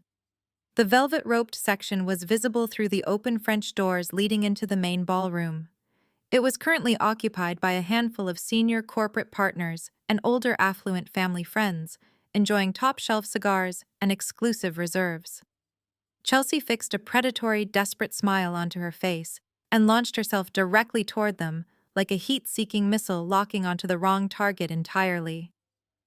Leaning against the decorative pillar, I took a slow, deliberate sip of my sparkling water.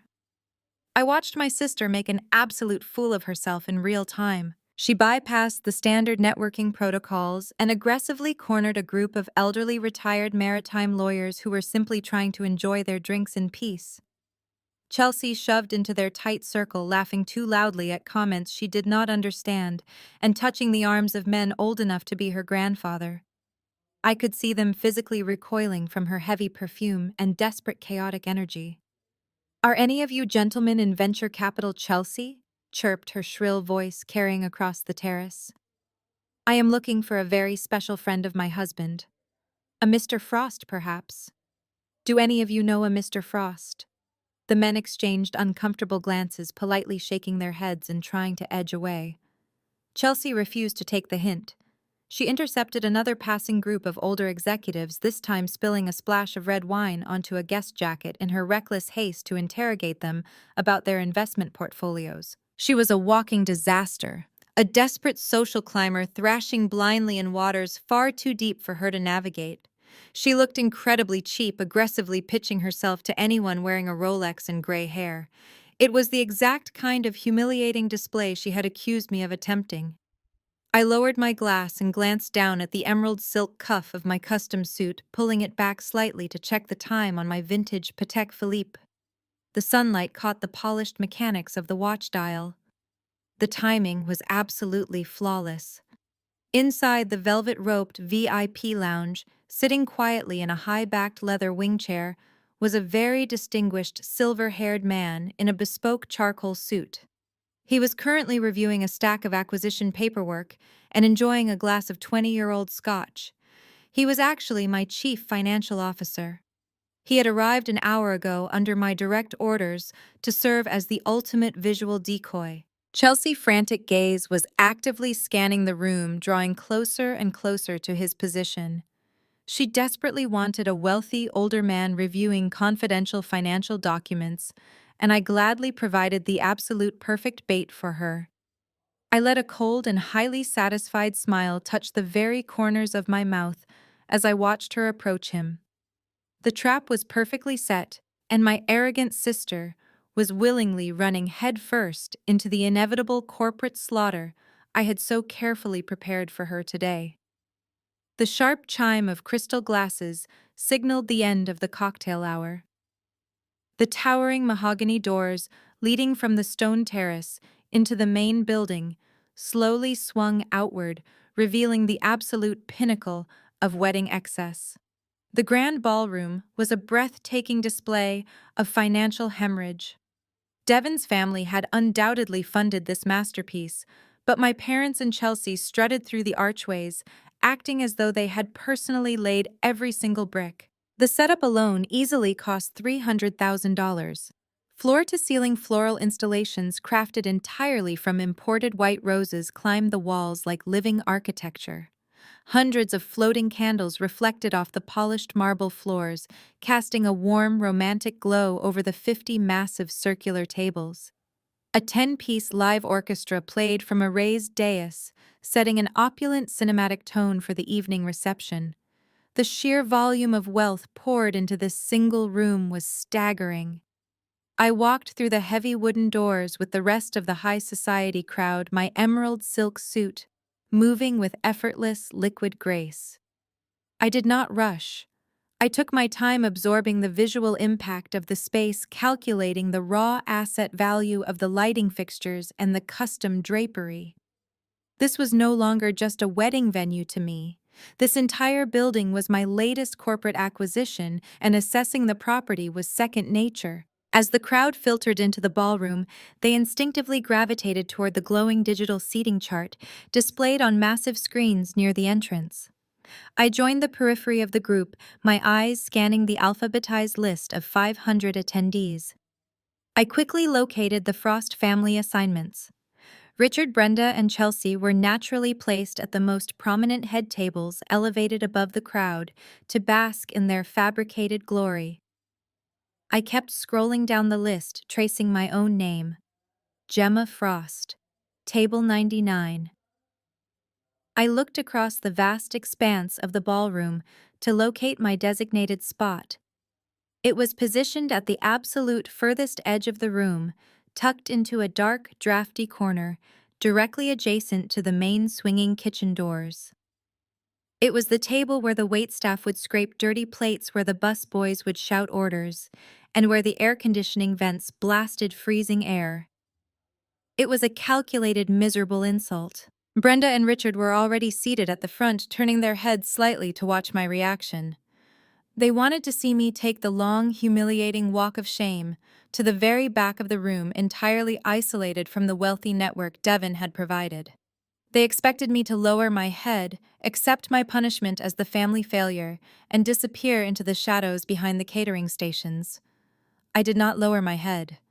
I did not break my stride. I looked directly at table 99, let out a short, quiet exhale of pure amusement, and completely changed my trajectory. I bypassed the outer aisles, walking straight down the center of the grand ballroom, my stilettos clicking a sharp rhythm against the marble.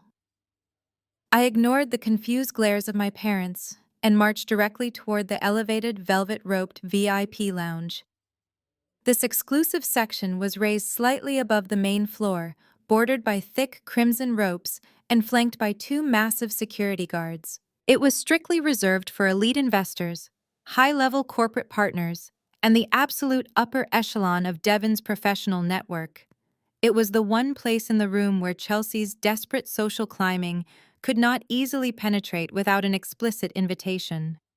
As I approached the crimson velvet ropes, Richard actually half stood from his chair in the front row, his face twisting into a mask of furious panic. He thought I was making a drunken scene. He thought I was going to humiliate them by aggressively crashing a restricted area. The two security guards stationed at the lounge entrance saw me approaching. They did not raise their hands to stop me. They did not ask for my name or my credentials. They immediately unhooked the heavy velvet ropes and stepped aside, bowing their heads in profound, silent respect, as I glided seamlessly into the restricted sanctuary. Inside the private VIP lounge, shielded from the chaotic noise of the main reception, the atmosphere was decidedly corporate. Sitting perfectly still in a high-backed leather wing chair was a highly distinguished silver-haired man wearing a bespoke charcoal suit. This was my chief financial officer. He was a ruthless, brilliant veteran of Wall Street who managed the daily operations of Apex Capital with terrifying precision. He was also the absolute perfect decoy for a greedy, status-obsessed bride. The moment my stiletto crossed the threshold of the lounge, he stood up. He came to attention with utmost professional reverence, buttoning his suit jacket and respectfully lowering his head to acknowledge my arrival. "Good evening, boss," he said, his voice a smooth, gravelly baritone. "I trust the ceremony met your expectations." I smiled, gesturing for him to quickly sit back down as I took the plush, black leather chair directly across from him. "The ceremony was highly informative today," I replied to him, crossing my legs and adjusting the cuffs of my emerald silk jacket. "Do we have the final paperwork?" He immediately reached into his leather briefcase and extracted a thick, confidential file containing the final binding acquisition documents for the Oceanus Resort. He slid them across the polished glass table toward me, along with a heavy gold fountain pen.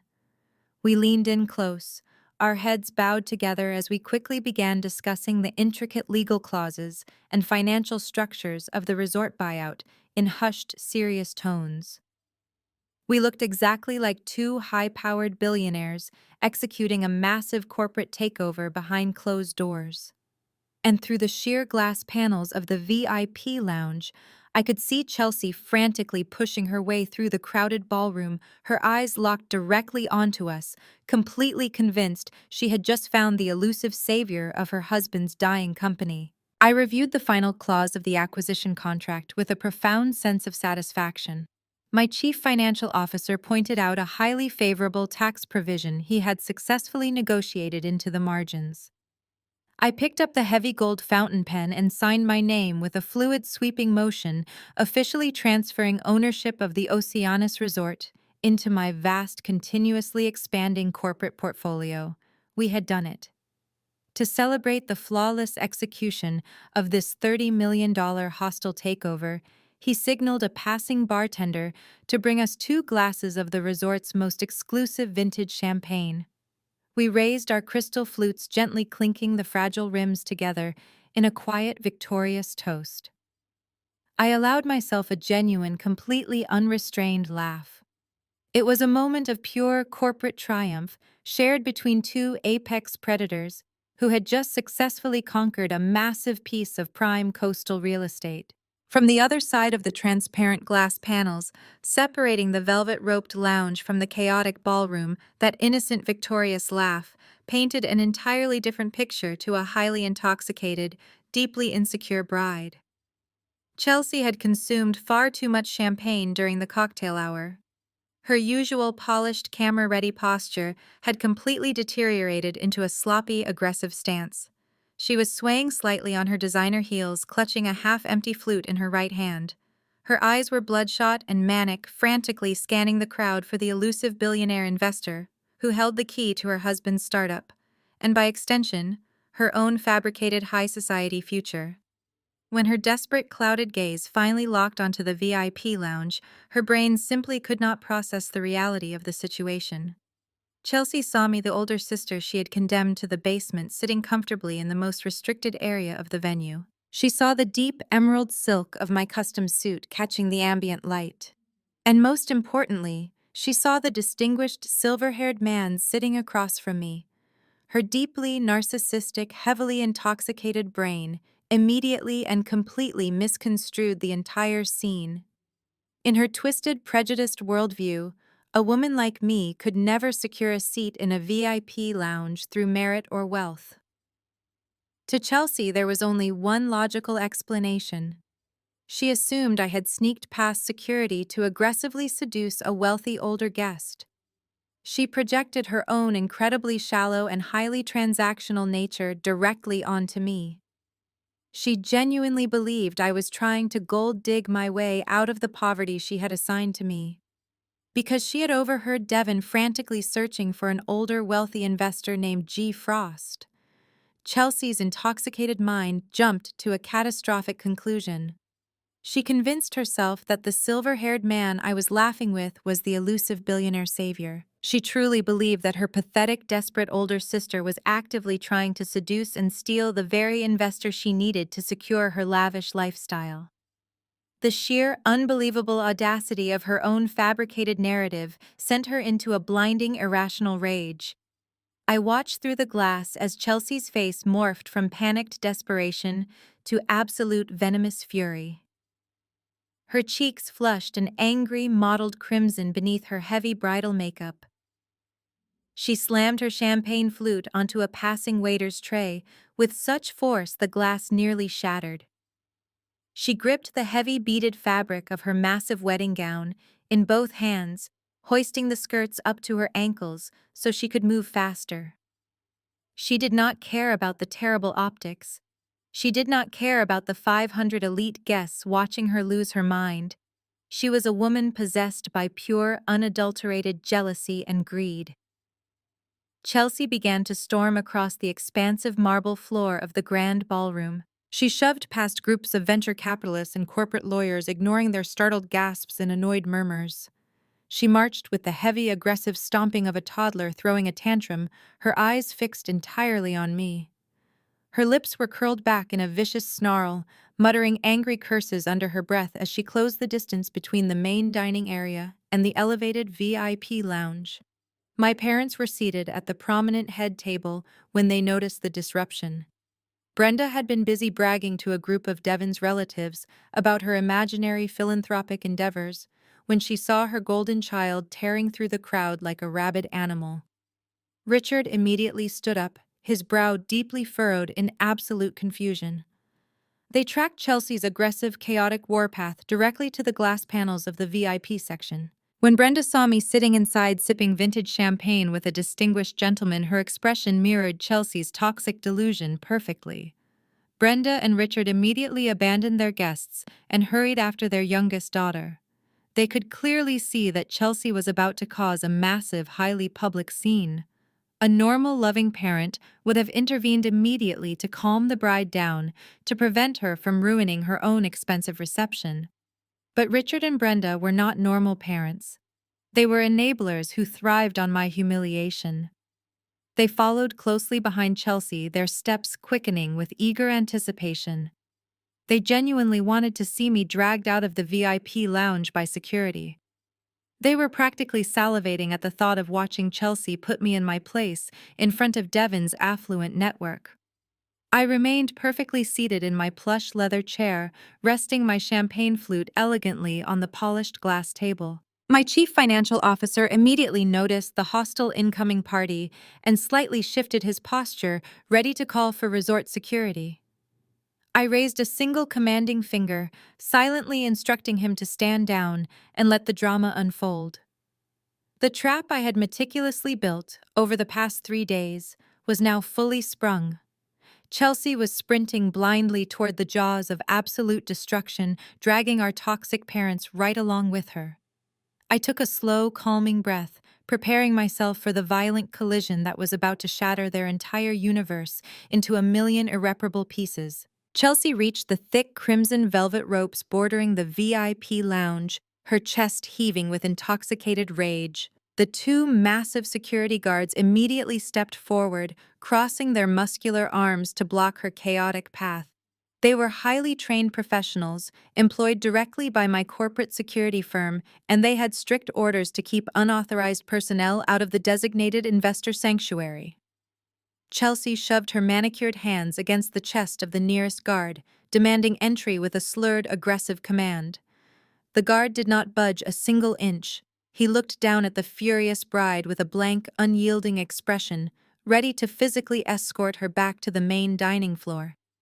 From my seated position inside the glass enclosure, I caught the guard eye. I offered a barely perceptible nod, a silent executive order to drop the barricade. The guards seamlessly stepped aside, unhooking the heavy velvet rope to allow the impending disaster to enter my domain. Chelsea burst through the opening like a derailed freight train. The heavy restrictive fabric of her beaded designer gown snagged momentarily on the brass stanchion, but she violently yanked it free, tearing a strip of the delicate tulle overlay in the process.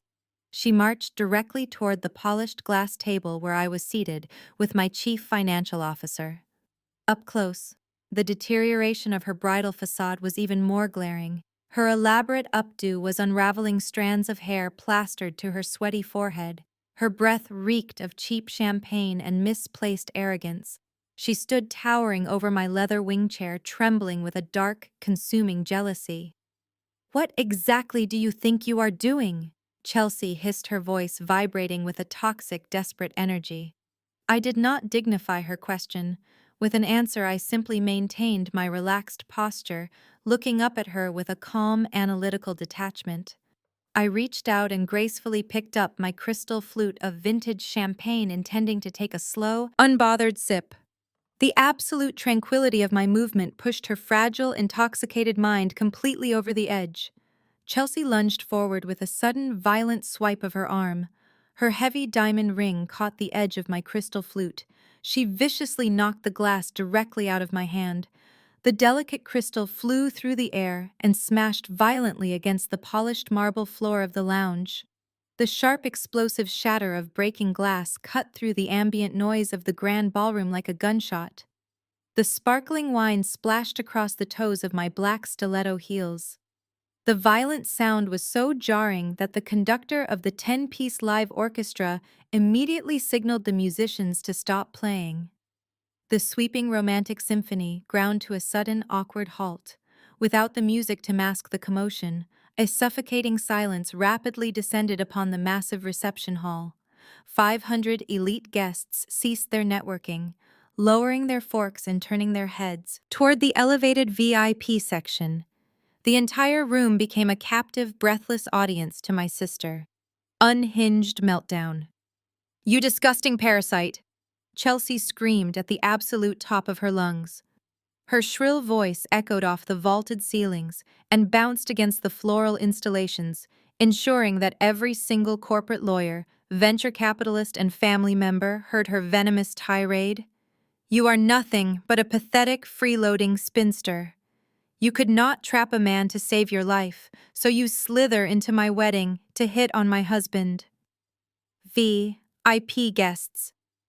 My chief financial officer immediately stood up, his face hardening into a mask of professional outrage at the sheer disrespect being hurled at his employer. I raised my hand silently, ordering him to remain exactly where he was. I wanted Chelsea to dig her grave as deep as humanly possible. I wanted her to expose every ounce of her dark, rotting character to Devin and his respectable family. "You are garbage," Chelsea continued to roar, her face contorting into an ugly, hateful sneer. "You have always been garbage. You dropped out because you were too weak to succeed. And now you show up here trying to gold dig your way out of poverty by seducing an older man. You are an absolute embarrassment to this family. Gemma, you do not belong in this room. You do not belong at this resort, and you certainly do not belong near wealth." Brenda and Richard had finally breached the VIP entrance, rushing in right behind their golden child, but they did not step forward to de-escalate the situation. They did not grab Chelsea's arm or apologize to the distinguished silver-haired man sitting across from me. Instead, they stood just a few feet away, crossing their arms and watching the public execution with sickening visible satisfaction. Brenda's lips were curled into a nasty, vindictive smirk. Richard nodded slightly, clearly enjoying watching his eldest daughter being put in her place. They were enabling the abuse, actively reveling in my fabricated humiliation. I slowly stood up from the plush leather chair. I brushed a drop of champagne off the lapel of my emerald silk suit. I leveled my gaze with Chelsea, looking at her not as a sister, but as a minor, insignificant obstacle. Chelsea let out a guttural sound of pure, unadulterated rage at my calm defiance. She planted her feet firmly on the marble floor, wound her right arm back with all the aggressive force she could muster, and swung. Her open palm collided with the left side of my face in a brutal, explosive slap. The physical impact was shockingly hard, fueled by years of deep-seated jealousy and toxic entitlement. The sharp, violent smack echoed through the dead silence of the ballroom. A unified, horrified gasp erupted from the lungs of 500 elite guests. Several women in the front rows physically covered their mouths in absolute shock. I did not flinch. Slowly I turned my head back, locking my eyes onto hers with a lethal promise of absolute destruction. The execution was now ready. I paused. Stinging heat was secondary to the adrenaline coursing through my veins. The sound of the slap had violently shattered the polished facade of the grand ballroom. 500 elite guests were frozen in collective paralysis, their champagne flutes suspended. I slowly turned my head back to center, locking my eyes onto Chelsea with a lethal promise of destruction. I did not have to lift a finger in retaliation. The cavalry was in motion. From the elevated head table across the room, Devon launched himself into action with explosive force. He had witnessed the entire spectacle unfold, and his reaction was visceral. He did not care about the optics or the polite decorum expected of a groom. He moved with the desperate urgency of a man watching a catastrophe strike. He sprinted across the marble floor, eating up the distance between the dining area and the VIP lounge in seconds. A stray chair blocked his direct path, but he did not slow down. Devon vaulted seamlessly over the upholstered obstacle, landing heavily on the other side. He breached the VIP lounge entrance like a tidal wave. Chelsea was winding her arm back again, consumed by intoxicated rage, ready to deliver a second blow to my face. Devon reached out with both hands and grabbed her by the shoulders, pulling her violently backward.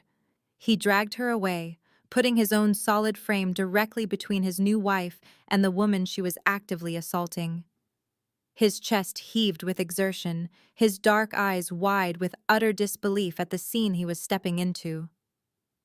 "Are you completely out of your mind?"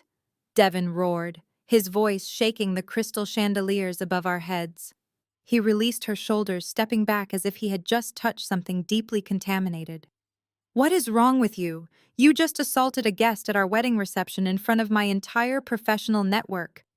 Chelsea stumbled backward, momentarily unbalanced by his physical intervention. Her brain scrambled to process his furious reaction. She expected him to side with her, to thank her for protecting his business interests from a predatory interloper. Realizing her aggressive tactic had severely backfired, she instantly pivoted to her most heavily utilized weapon. She weaponized her tears. Her face crumpled into a mask of theatrical agony. Tears sprang to her eyes with practiced speed, spilling over her contoured cheeks. She pointed a trembling manicured finger directly at me, letting out a dramatic sobbing gasp. "She is a gold digger, Devon!" Chelsea cried out, her voice pitching into a shrill whine that carried across the silent ballroom. "She is a disgusting, desperate gold digger. She snuck into this restricted area because she knew you had wealthy connections here today. I saw her trying to seduce that man. She is bothering your investor, Devon. I was only trying to protect your business and our future. She is trying to steal the billionaire who is going to save your startup." Brenda and Richard stepped forward to reinforce the delusion. They flanked Chelsea on either side, wrapping arms around her trembling shoulders, nodding vigorously in agreement with her fabricated story. "Chelsea is right, Devon," Brenda chimed in, her voice dripping with fake concern. "We are so incredibly sorry you have to witness this embarrassing family drama. Gemma has always been unstable and financially desperate. She dropped out of college and ruined her life. Now she targets successful men to survive. We tried to keep her away from your important colleagues, but she is utterly shameless. She has no boundaries when she sees an opportunity to exploit wealth." Devon looked at his new in-laws with unmasked revulsion. He looked at Chelsea's fake crocodile tears, then at the shattered crystal and spilled champagne pooling around my black stilettos. His jaw clenched so tight I could see the muscle jumping beneath his skin.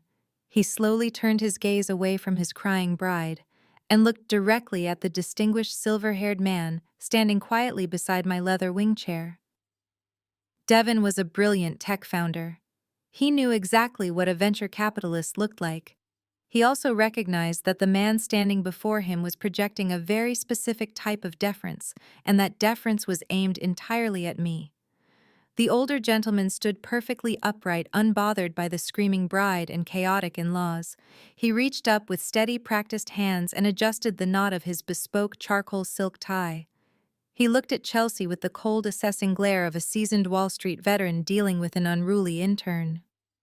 The ambient noise in the ballroom was non-existent as 500 guests strained to hear. Mrs. Washington, the older man, began, his smooth baritone easily slicing through her fake sobbing. I believe you have made a catastrophic miscalculation. Chelsea paused, a single tear suspended on her cheek, her brow furrowing in deep, confused indignation. Brenda and Richard exchanged uncertain, panicked glances. I am not the investor you are desperately searching for, he stated, enunciating each word with surgical precision. I am certainly not a target for seduction, and I am not a guest of your husband's professional network. He took a deliberate step to the side, clearing the visual path between the bridal party and myself. He raised his right hand and pointed directly at me, maintaining unwavering eye contact with Chelsea. I am her chief financial officer, he announced, his voice ringing with undeniable corporate authority. I work directly for the woman you just assaulted. The physical reaction was instantaneous. Chelsea completely froze. Her mouth hung open in a silent shape of sheer bewilderment. The fake tears instantly stopped flowing, drying up in the face of paralyzing shock. Brenda's hand dropped limply from Chelsea's shoulder, her face turning a shade of gray. Richard took an involuntary step backward, stumbling against the velvet rope. The first massive piece of the true puzzle had violently clicked into place, and the sheer weight of its implications was beginning to crush them alive. Devon stared at the silver-haired man, his brilliant analytical mind processing the undeniable truth. He looked at the impeccably tailored emerald silk suit I wore, the vintage luxury watch on my wrist, and the absolute terrifying calm in my eyes. The pieces of the puzzle slammed together with violent clarity. The anonymous billionaire savior he had been desperately hunting all weekend, the elusive G. Frost of Apex Capital, was not an older white man hiding in the VIP lounge. It was the woman standing right in front of him. It was the woman his toxic in-laws had forced into a windowless basement room and handed a maid apron. The realization hit Devon like a physical blow. The disgust radiating from him was palpable, a physical force making the air in the ballroom heavy and suffocating. He saw Chelsea and her parents for exactly what they were. They were parasites who had spent their entire lives abusing a titan of industry because they were too blinded by their own shallow arrogance to see her brilliance. Devon took a deliberate step away from Chelsea, severing the physical connection between them forever. He looked at his new in-laws, his voice shaking with absolute, uncontrollable disgust. Do you even know who your own daughter is? Brenda stammered, her hands trembling as she clutched her expensive shawl, her fake high society facade completely crumbling. We know exactly who she is, Devon. Brenda squeaked, her voice pitching into a panicked whine. She is a freelancer. She is just trying to manipulate you. Richard nodded frantically, his face glistening with a sudden cold sweat. She is a liar, Devon. Do not listen to her or this hired actor she brought to confuse you. Devon let out a harsh, incredulous laugh that echoed through the silent ballroom. He turned his back on their pathetic, desperate gaslighting and walked purposefully toward the edge of the elevated VIP lounge. He looked out over the sea of 500 elite guests, taking in the shocked faces of his venture capitalist colleagues, his highly educated parents, and his corporate board members. He raised his voice, ensuring the powerful timbre carried to the very back of the massive reception hall. Listen to me, all of you, Devon announced, his tone ringing with absolute certainty and profound respect. My wife and her parents have spent this entire weekend feeding you a fabricated narrative about the woman standing behind me. They called her a failure. They called her a gold digger. They treated her like garbage. He paused, letting the heavy weight of his words sink into the silent, captive crowd. But they are the ones living a lie. Devon turned slightly, extending his arm toward me in a gesture of ultimate professional reverence. This is Gemma Frost, the founder and CEO of Apex Capital, the billionaire who just saved my entire company with a $50 million investment. She is my boss. A collective sharp intake of breath swept across the grand ballroom. The prominent tech executives in the front rows gasped in profound recognition. The elusive, ruthless G. Frost was a legendary figure in their exclusive circles, a phantom billionaire who moved global markets with a single signature. Harrison and Beatrice Devon parents looked at each other with wide, astonished eyes, suddenly realizing that the brilliant macroeconomic analysis they had enjoyed during cocktail hour was delivered by an absolute master of the universe. They were standing in the presence of true financial royalty. Chelsea visibly swayed on her feet, the blood completely draining from her face until she looked like a ghost. Her jaw worked silently, trying to form words that simply would not come. The realization that she had just violently assaulted the billionaire who held the absolute fate of her husband's empire in her hands was rapidly short-circuiting her brain. She looked at the spilled champagne and the shattered crystal on the floor, suddenly understanding the catastrophic magnitude of her mistake. Brenda let out a pathetic, high-pitched whimper, covering her mouth with both trembling hands. Richard stumbled backward, bumping hard against the velvet rope, his eyes wide with sheer, unadulterated terror. The fake empire they had built on lies and stolen college funds was burning to the ground in front of 500 people. I decided it was time to deliver the final crushing blow. I stepped around the polished glass table, my black stilettos crunching softly against the shattered crystal of my broken flute. I walked past my paralyzed family and descended the short steps from the VIP lounge onto the main ballroom floor. The crowd parted instantly, shuffling backward to create a wide, clear path for me. The energy in the room was electric, entirely focused on my movements as I commanded the space. I walked directly toward the stunned DJ, who was standing frozen behind his massive soundboard, unable to comprehend the sheer magnitude of the situation. I held out my hand with an undeniable expectation of compliance. He immediately handed me his wireless microphone, his fingers shaking slightly as he relinquished control of the room to the most powerful person in the building. I turned around to face the elevated platform. I looked up at my pale, trembling parents and my horrified, hyperventilating sister. I raised the microphone to my lips. My voice flowed through the massive state-of-the-art sound system, smooth, cold, and utterly lethal. It is true, I stated, my words echoing off the vaulted ceilings and the towering floral installations. I am the CEO of Apex Capital. And I am the $50 million lifeline your husband desperately needed today. I locked eyes with Chelsea, watching her entire fabricated reality shatter into dust. And to clarify one more thing, I continued my tone, dropping to a sharp, commanding register that demanded absolute, unwavering silence from the 500 guests. You are not just standing in my presence, you are standing in my property. I bought the Oceanus Resort 2 years ago. I am your landlord for the evening. The microphone picked up the sharp intake of breath from 500 affluent guests. My words hung in the grand ballroom, an absolute, irrefutable declaration of power that completely suffocated the space. The music had stopped.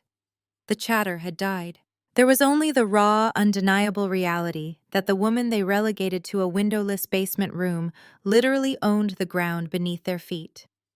Brenda and Richard stood frozen near the edge of the VIP lounge, their brains wired entirely for greed and social climbing finally rebooted. The sheer panic in their eyes instantly morphed into a sickening, desperate sycophancy. They realized they had just alienated a billionaire. The daughter they had mocked and stolen from was holding the keys to the kingdom they so desperately wanted to inhabit. Brenda took a hesitant step forward, her hands outstretched in a pathetic display of fabricated maternal warmth. "Gemma, sweetheart." Brenda cooed, her voice trembling with forced affection that made my stomach turn. "We always knew you were special. We pushed you so hard because we saw this incredible potential inside you. We are so incredibly proud of the empire you built." Richard nodded vigorously, adjusting his suit jacket and attempting to project an air of fatherly pride. "Exactly, Gemma. Everything we did was tough love. It built your character. We are a family, and family shares in these massive victories. Let us sit down and discuss how we can integrate your success into the family portfolio." I looked at the two people who had emotionally tortured me for my entire life. I felt absolutely nothing for them. No anger, no sadness, just a clinical, detached disgust. I did not speak. I simply raised my right hand and snapped my fingers once. The sound was sharp and commanding. Instantly, the two massive security guards who had been standing by the VIP ropes moved with lethal precision. They stepped directly in front of my parents, forming an impenetrable solid wall of muscle and dark suits. They crossed their arms, physically blocking Brenda and Richard from taking another step toward me. They were not resort contractors anymore. They were my direct employees, and they knew exactly who paid their salaries. Devon stood a few feet away, observing the grotesque display of my parents' shameless backtracking. He turned his attention back to Chelsea. His beautiful beaded bride was currently hyperventilating on the marble floor, staring at the shattered crystal and the spilled champagne.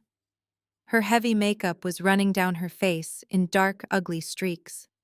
The polished, elegant facade she had carefully maintained for him was completely destroyed, exposing the hollow, toxic, manipulative core underneath. Devon looked at her with utter revulsion. He realized her entire personality was a calculated lie. Every sweet word, every story of her difficult upbringing, every tear she had shed about her cruel older sister was a masterclass in sociopathic manipulation.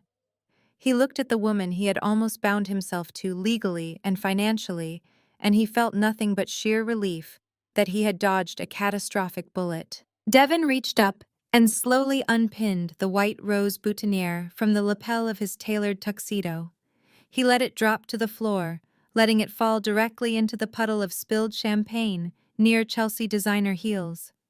"We have not signed the marriage certificate yet," Devon said smoothly, his deep voice carrying a terrifying absolute finality. "I refused to sign it before the ceremony because I wanted to do it privately tonight. And we never will. The wedding is off." Chelsea let out a primal, devastated scream. It was a guttural sound of pure agony. She collapsed into a sobbing heap on the cold floor, her heavy beaded gown bunching up around her trembling frame. In one single spectacular night, she had lost her billionaire tech husband, her fabricated high society reputation, and any chance of ever accessing the wealth she so desperately craved. She was utterly ruined, exposed as a violent, greedy fraud in front of the exact elite network she wanted to impress. I turned to the head of my security detail, who was standing at attention near the edge of the stage. "Escort these 3 individuals off my property immediately," I ordered, my voice projecting clearly through the microphone. "They have exactly 10 minutes to pack whatever they brought into the Ocean penthouse. After that, they are permanently banned from the Oceanus and all affiliated properties." Brenda let out a wail of genuine panic. She realized her credit cards were maxed out from funding Chelsea fake lifestyle, and they had absolutely nowhere to sleep tonight. Richard tried to argue with the security guards, but the massive men simply gripped his arms and physically turned him toward the exit. The security team hoisted the screaming, sobbing Chelsea off the marble floor and guided the humiliated family out through the service doors at the back of the ballroom. 500 elite guests watched in absolute mesmerized silence as the ultimate trash took itself out. The venomous parasite that had plagued my life was finally excised. I handed the microphone back to the stunned DJ, offered a polite, respectful nod to Devon parents, and calmly walked out of the ballroom, leaving the crowd to process the legendary corporate execution they had just witnessed. 6 months later. The morning sun illuminated the sleek glass-walled boardroom of a high-rise building overlooking the sprawling Chicago skyline. I sat at the head of a massive conference table, holding a steaming cup of dark espresso.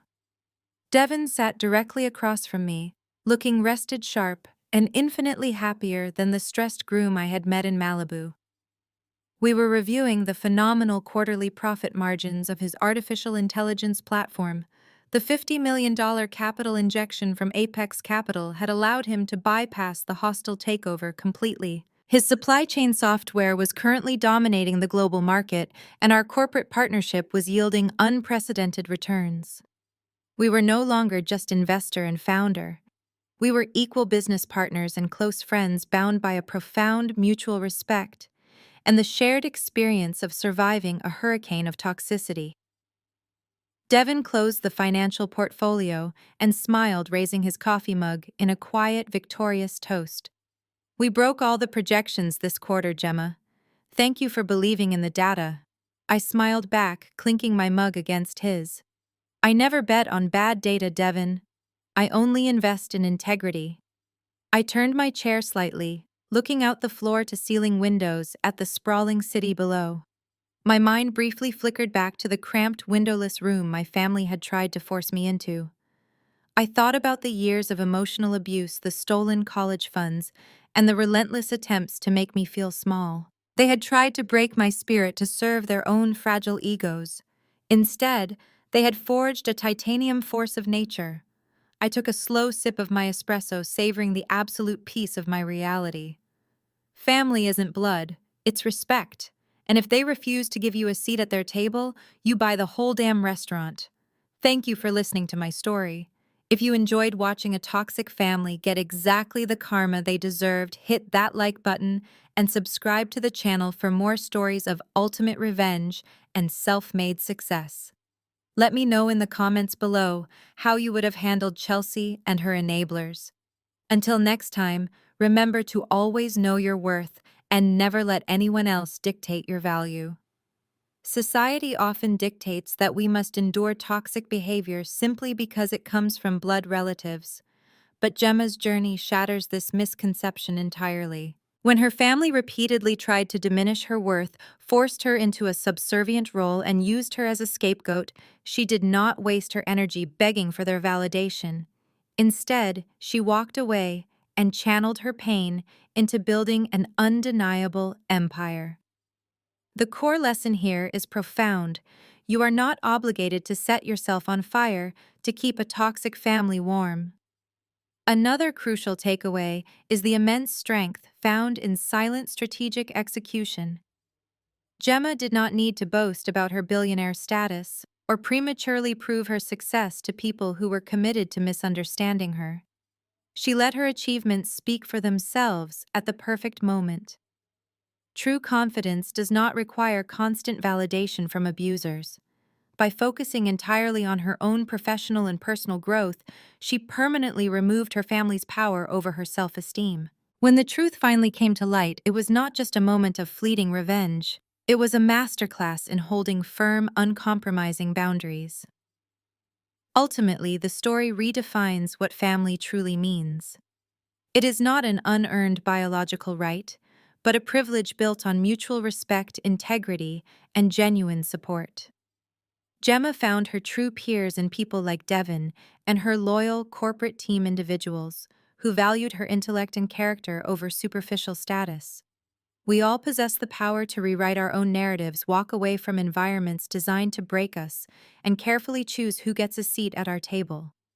If you are currently dealing with people who refuse to see your value, take a step back today and start investing that energy into building your own independent, beautiful future.